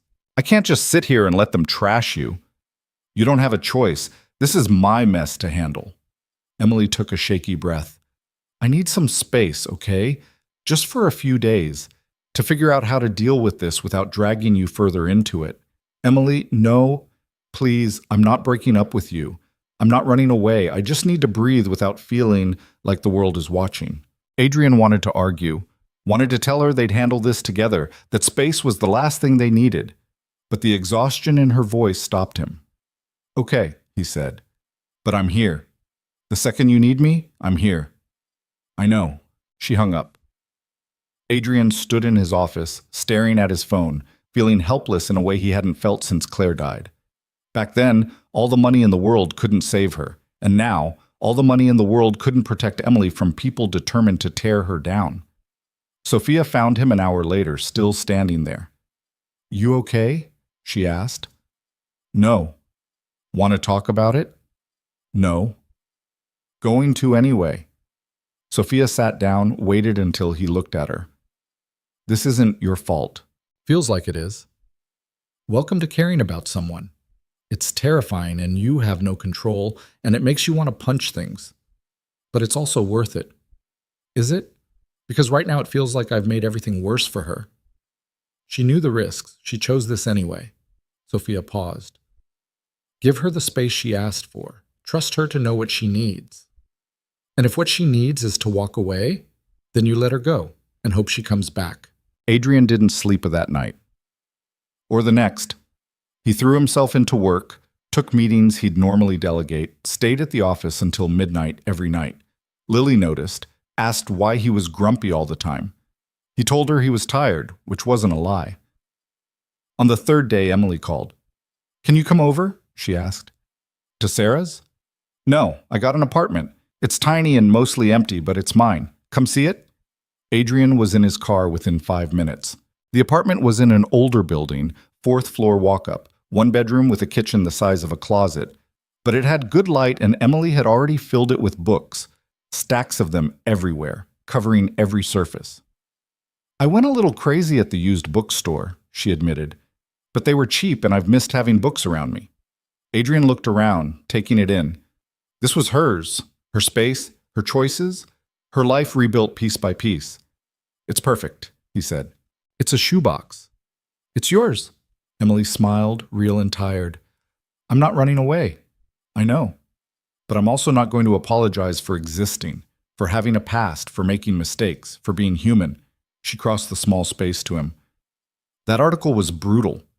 It brought up things I've spent years trying to move past, but it also reminded me that I survived all of it, and I'll survive this too. We'll survive it. Yeah, Emily said, we will.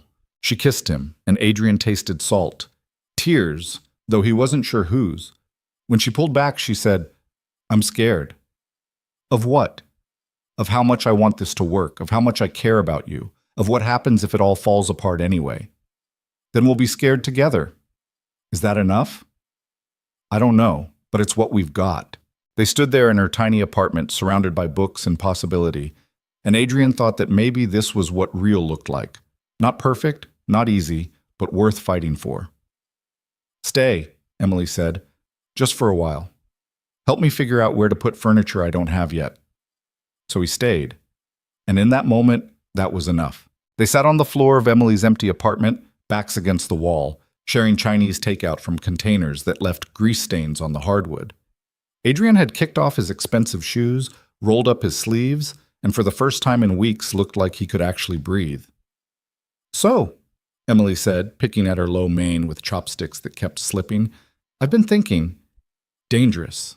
Shut up. She nudged him with her shoulder. I've been thinking about what normal looks like for us. Because this, sitting on the floor eating takeout, this feels more real than any fancy dinner ever could. You want more floor sitting? I want more real, less performance. Emily set down her container. The article that came out, it was awful. But it also forced me to stop hiding. Everyone knows now. My past, my mistakes, all of it. And you know what happened? What? Nothing. The world didn't end. My boss didn't fire me. My coworkers were actually nice about it, told me everyone has history. She turned to look at him. I spent 2 years being invisible, then 3 weeks being someone I wasn't. And now I'm just me. Messy, complicated, broke me. And it turns out that's okay. Adrian reached over, took her hand. More than okay. Yeah, well, don't let it go to your head. But she was smiling when she said it. I also talked to Sarah, really talked. Told her everything I should have told her 2 years ago. How'd that go? She cried. I cried. We both agreed we're terrible at asking for help. Emily paused. She wants to meet you properly. Not the interrogation version, the actual getting to know you version. I can do that. She's intense. I've met intense. I can handle your sister. Famous last words. They finished eating, threw away the containers, and Emily showed Adrian the apartment properly, which took all of 3 minutes since it was essentially one room with a bathroom attached. But she pointed out where she wanted to put a desk, where books would go, how she'd arranged the tiny kitchen to maximize space. I'm thinking plants, she said. Lots of them. Make it feel alive. You know how to keep plants alive? No, but I'll learn. That's what YouTube is for. Adrian laughed, pulled her close. She fit against him perfectly, head tucked under his chin, arms wrapped around his waist. They stood there in the fading light, and Adrian thought about how many moments like this he'd missed with Natalie. How they'd never just stood in silence, comfortable with each other, no need to fill the quiet with performance. "I need to tell you something," Emily said into his chest. "Okay. That video, the one from the wedding, I got a call about it." Adrian pulled back slightly. "What kind of call?" "A dance studio. They saw me in the video, looked me up, found out I used to take classes years ago before everything. They offered me a teaching position. Just beginner classes, 1 or 2 nights a week, but still." "Emily, that's amazing." "Is it? Because it pays almost nothing, and it means I'll be working 2 jobs just to make rent." So I'm already exhausted. I'm already barely keeping up. And you're standing here in your custom suit, probably thinking about how you could just write a check and solve all my problems." Adrian was quiet for a moment. "Is that what you think I'm thinking? Isn't it?" "No, I'm thinking about how you're rebuilding your life piece by piece on your terms, and how that takes more courage than anything I've ever done. I'm thinking about how most people would take the easy path, and you're choosing the hard one because it matters to you. And I'm thinking about how I can support that without making you feel like a project." Emily's eyes were wet. "Stop being perfect." "I'm not perfect. I'm just paying attention." "Same thing." She wiped her eyes. "I'm taking the job. Both jobs. I'm going to be tired all the time and probably cranky, and we'll barely see each other, but I need to do this." "Then do it. I'll be here when you have time." "What if I don't have time for months?" "Then I'll wait months." "Adrian, il can't." "Emily." He cupped her face in his hands. "I'm not going anywhere. You need to do this for yourself. I get that. Take the jobs, build your life, figure out who you are outside of survival mode. I'll still be here." She kissed him, hard and desperate, and Adrian tasted salt and hope in equal measure. When she pulled back, she said, "I don't deserve you." "Pretty sure it's the other way around." "We're both idiots." Established fact. They spent the rest of the evening planning where Emily would get cheap furniture, how she'd balance 2 jobs, what her schedule would look like. Adrian offered to help move furniture when she found it, offered to pick her up from late shifts, offered everything except money because he'd learned that's not what she needed from him. What she needed was someone who believed she could do it herself. And he did. 2 months passed. Emily worked herself half to death between the design firm and the dance studio, came home exhausted every night to her tiny apartment that slowly filled with life. She got plants, killed half of them, kept the other half alive through sheer stubbornness. She bought furniture from thrift stores, spent weekends refinishing pieces that didn't quite match, but were hers. Adrian saw her when he could, late dinners after her evening classes, early morning coffee before work, stolen afternoons when their schedules aligned. It wasn't enough, but it was real. They argued about stupid things like whose turn it was to pick the restaurant, had serious conversations about whether Adrian should tell his board about their relationship, laughed until they couldn't breathe at inside jokes nobody else would understand. Lily adored Emily, which was both a blessing and a complication. She asked constantly when Emily would come over, when they'd all do something together, why couldn't Emily just live with them so she'd be there all the time? "Because Emily has her own life, Bug," Adrian explained for the 15th time. "But she could have her life here." "It doesn't work like that." "Why not?" Good question. Adrian didn't have a good answer. The turning point came on a random Tuesday. Adrian was in his office, drowning in paperwork, when Sophia knocked. "Got a minute?" she asked. "Always. What's up?" Sophia closed the door behind her, sat down with an expression Adrian couldn't quite read. "I ran into someone yesterday. Natalie." Adrian's stomach tightened. And she asked about you, about Emily, about whether you were happy. Sophia paused. "Her marriage is falling apart. Harrison apparently has the emotional range of a tax form and the fidelity of an alley cat. She's filing for divorce." "That's what? Sad? Satisfying?"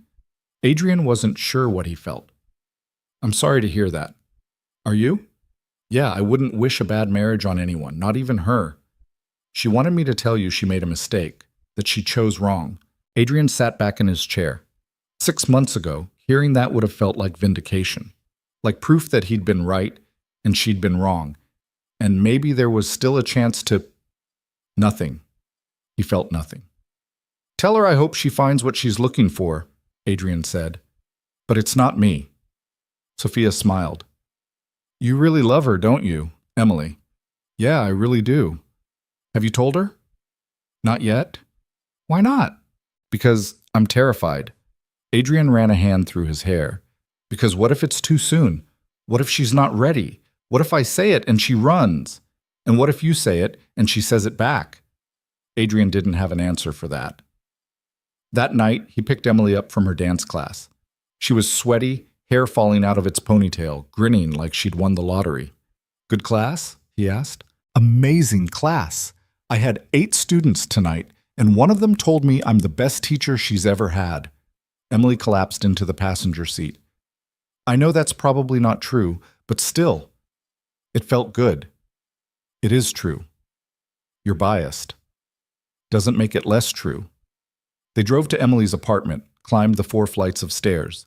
Adrian had stopped offering to find her a place with an elevator, and collapsed on her couch that she'd found on Craigslist and reupholstered herself.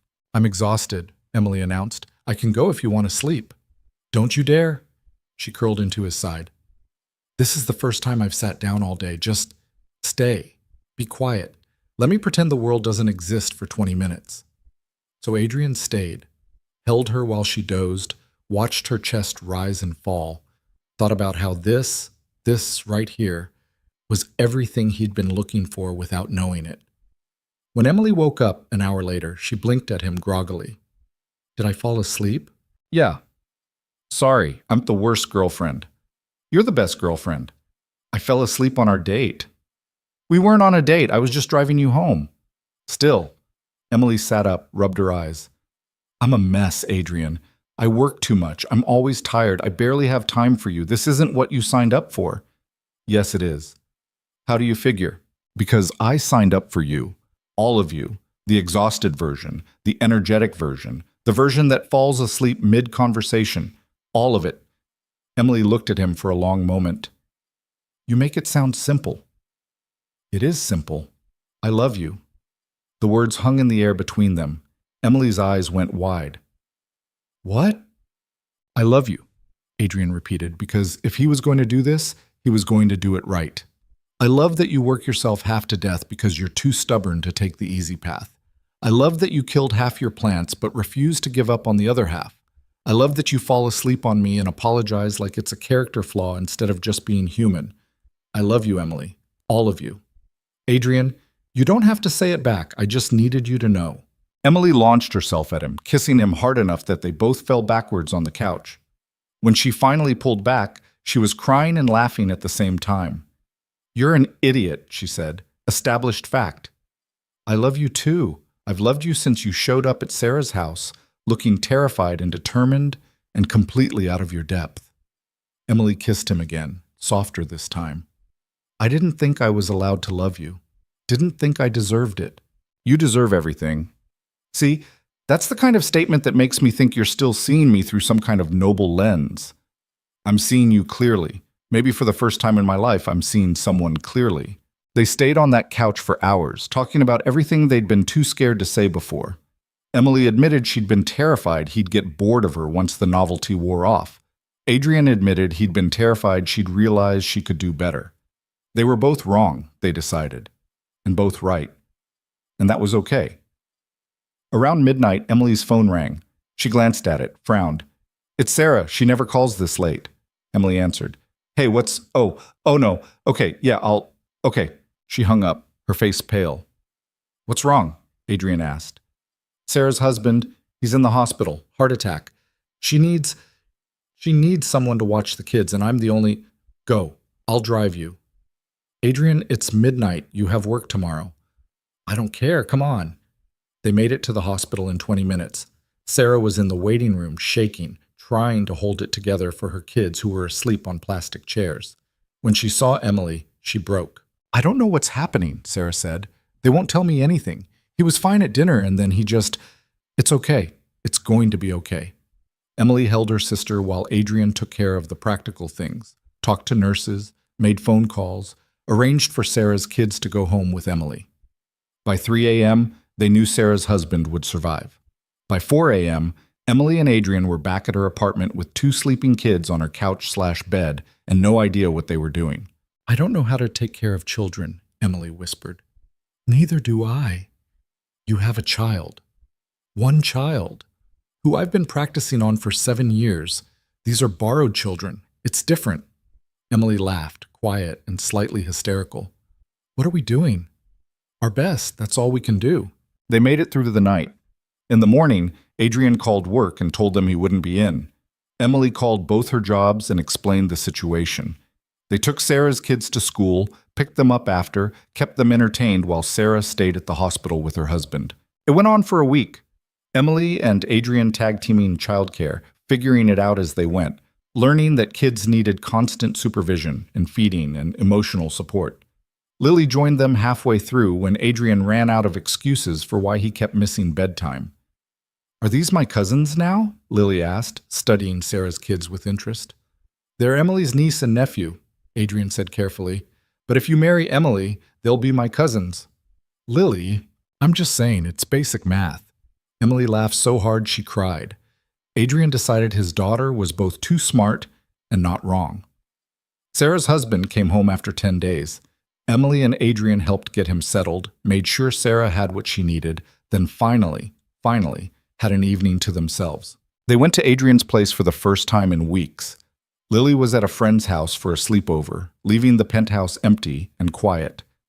Emily stood at the floor-to-ceiling windows, looking out at the city that had almost destroyed her and was now becoming home again. Thank you, she said, for the last week, for everything. You don't have to thank me. Yeah, I do. You dropped everything to help my family. You didn't have to do that. They're your family, which makes them important to me. Adrian joined her at the window. Emily, I've been thinking. Always dangerous. Move in with me. Emily turned to look at him. What? Move in. You and me and Lily. Make this real. Stop splitting our time between two places and just be together. Adrian, I can't. Why not? Because I just got my apartment. I just rebuilt my independence. I can't give that up to move into your place like some. Then I'll move into yours. Emily blinked. You can't be serious. Completely serious. It's tiny and the stairs are brutal and I'll have to get rid of most of my stuff. But if that's what it takes. Stop. Emily held up a hand. You're not giving up your home, your daughter's home. That's insane. Then what do you want? I don't know. Emily's voice cracked. I don't know, Adrian. I love you. I want to be with you. But I also need to know I can stand on my own. That if everything fell apart tomorrow, I'd survive. You would survive. You've already proved that. Have I? Because from where I'm standing, I'm one bad month away from being back where I started. That's not true, isn't it? I'm working 2 jobs that barely cover rent. I've got maybe $500 in savings. If my car breaks down or I get sick or literally anything goes wrong, I'm screwed. Emily sat down on the couch, head in her hands. I want to move in with you. I want to wake up next to you every morning and have family dinners with Lily and build a life together. But I'm terrified that if I do, I'll lose myself again. Adrian sat next to her, took her hand. What if you didn't have to choose? What do you mean? What if you kept your apartment, kept your independence, your safety net, your proof that you can stand alone, but also stayed here sometimes? Let this be our place without giving up yours. That's expensive and impractical and probably a terrible idea financially, Adrian finished. But I don't care about practical. I care about you feeling safe enough to let yourself be happy. Emily looked at him, eyes red. You do that? Just to make me feel better? I do a lot more than that. Why? Because I love you. Because your happiness matters more than efficiency. Because I'd rather have you part-time and secure than full-time and terrified. Emily kissed him, soft and sweet and full of things she couldn't say. When she pulled back, she said, Okay. Okay? Okay, let's try it. Your way. I keep my place, stay here sometimes. We figure it out as we go. She paused. But if I leave my toothbrush here, you can't make a big deal about it. I'm going to make a huge deal about it. I know, that's what worries me. They fell into a rhythm after that. Emily kept her apartment, but most of her clothes migrated to Adrian's closet. She kept her independence, but most of her evenings ended in his living room.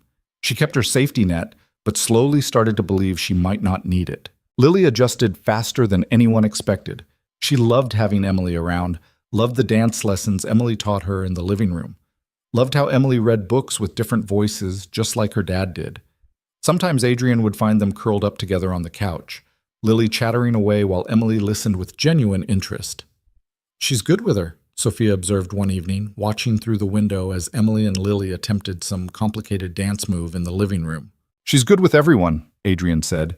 "You're disgustingly happy. It's disturbing." "Sorry. Don't be. It's about time." Sophia took a sip of her wine. "For what it's worth, I like her. She calls you on your bullshit, she makes you laugh, and she clearly loves Lily. That's the trifecta. High praise coming from you. Don't let it go to your head."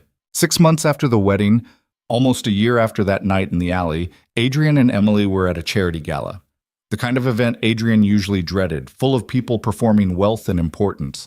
But Emily made it bearable, stood beside him in a dress she'd bought herself, made jokes about the canapes, talked to strangers about their actual lives instead of their net worth.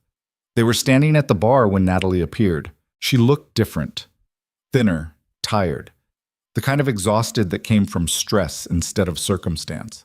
Her divorce was public now, splashed across tabloids that had moved on from Emily's story to hers. "Adrian," she said, "can we talk?" Emily stiffened slightly. Adrian squeezed her hand. "Sure," he said. They moved to a quiet corner while Emily stayed at the bar, giving them space but staying close enough to intervene if needed. "You look happy," Natalie said. "I am. With her. The woman from the wedding." Emily, "Yes." Natalie was quiet for a moment. "I made a mistake, leaving you, choosing Harrison. All of it. I know. Do you ever think about—" "No." Adrian said it gently but firmly. "Natalie, I hope you find happiness. Really, I do. But it's not with me. That ship sailed a long time ago." "Because of her?" "Because of me. Because I finally figured out what I actually want instead of what I thought I should want." Adrian glanced back at Emily, who was pretending not to watch them. "She's it for me. Everything I didn't know I was looking for." Natalie followed his gaze. "She's nothing like what I expected for you." "Good. I was tired of expected. I really did love you, in my own way. I know. But your way wasn't enough, and that's okay. We both deserve better than enough." Natalie nodded, eyes wet. "Be happy, Adrian. You deserve it." "You too." She walked away. Adrian went back to Emily, who was trying very hard to look casual. "You okay?" she asked. "Yeah, you." "I'm perfect. Although if she tries anything, I'm prepared to throw this very expensive champagne in her face." "And waste $500 worth of terrible alcohol?" "It would be worth it." Adrian laughed, pulled her close. "I love you." "I love you too. Even though you keep dragging me to these things." "You're the one who said yes." "Moment of weakness. Won't happen again." "Liar." They danced later, swaying in the ballroom while around them other couples performed their rehearsed lives. But Adrian and Emily were just themselves, imperfect, real, stumbling slightly because neither of them was any good at formal dancing. "I keep thinking about that first night," Emily said, "in the alley, when you asked if I wanted to make $10,000. Worst pickup line in history. Best thing that ever happened to me." Emily rested her head against his chest. "I was so angry at the world, so tired of fighting, and then you showed up and gave me a reason to keep going." "I didn't do anything." "You saw me? When everyone else looked right through me, you stopped and saw me." Emily looked up at him. "That matters more than you know. For what it's worth, you saved me too." "From what?" "From a life that looked perfect but felt empty. From thinking money and success and image were what mattered. From forgetting what it felt like to actually care about someone." Adrian kissed her forehead. "You reminded me how to be human. We're both disasters. The best kind of disasters." The music changed to something faster. Around them, couples shifted into more energetic movements. Emily grinned. "Want to show these people how it's really done?" she asked. "Absolutely not." "Come on, live a little."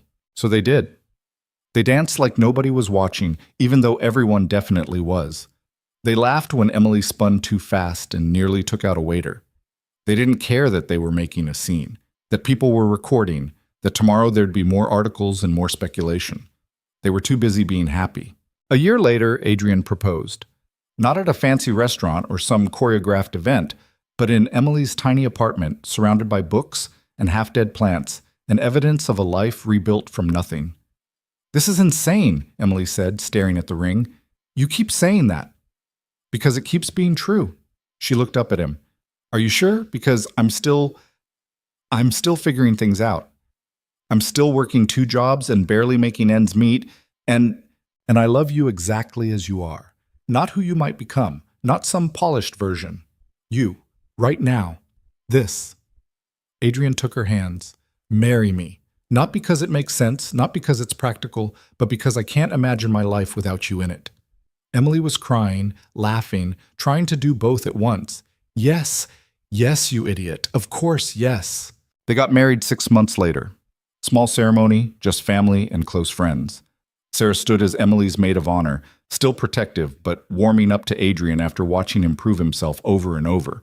Lily was the flower girl, took her job incredibly seriously, and told everyone who would listen that she'd predicted this from the beginning. Sophia gave a speech that made everyone cry, including herself, about how sometimes the best things in life are the ones you don't plan for.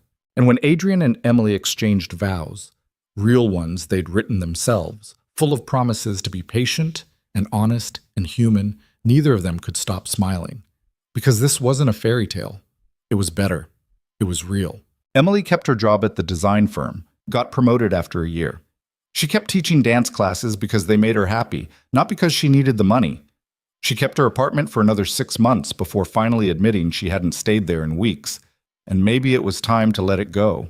Adrian learned to leave work at reasonable hours, to prioritize family over deals, to understand that the best investments weren't always financial. He still worked too much sometimes, still forgot important dates occasionally, still drove Emily crazy with his tendency to try to fix everything. But they figured it out together. Lily grew up with Emily as a constant presence, not replacing her mother, but adding something new. She learned to dance, learned to stand up for herself, learned that family came in all different shapes, and sometimes the best ones were the ones you chose. As for Natalie, her story had a different ending. The divorce was messy, public, everything she'd been trying to avoid. But somewhere in the wreckage, she found herself. Started over. Built something real instead of something impressive. The last Adrian heard, she was happy, and he was genuinely glad for her. Because that's what happened when you stopped measuring life by what you had and started measuring it by who you were. Emily and Adrian's story wasn't about a billionaire saving a homeless woman. It was about 2 broken people finding each other at exactly the right moment, when they were both ready to stop performing and start living. It was about learning that worth isn't measured in bank accounts or addresses or how you look on paper. It was about choosing real over easy, messy over perfect, love over image. And in the end, that made all the difference. Sometimes late at night, when Lily was asleep and the city was quiet, Adrian and Emily would stand at those floor-to-ceiling windows and look out at the world that had almost destroyed them both. Emily would think about the alley, the cold nights, the desperate choice to take a chance on a stranger's crazy offer. Adrian would think about the wedding invitation, the anger that had driven him, how revenge had turned into something infinitely better. "Do you ever wonder what would have happened if you'd kept walking that night?" Emily asked once. "Every day." And I'm grateful I didn't.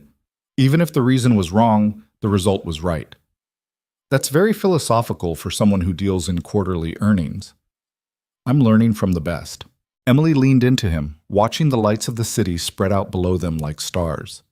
Somewhere down there, other people were struggling, surviving, fighting their own battles against circumstance and fear and the weight of impossible choices. She thought about how close she'd come to giving up completely, how many nights she'd wondered if it was worth it to keep trying. It was worth it. Every cold night, every empty stomach, every moment of despair, all of it had led here, to this moment, to this man, to this life she'd built from ruins. "I love you," she said. "I love you too." And in that simple exchange, repeated thousands of times over thousands of days, was everything that mattered. Not the money or the success or the fairy tale ending, just 2 people choosing each other every single day, even when it was hard, especially when it was hard. Because that's what real love looked like. And it was worth every stumble, every scar, every moment of doubt along the way.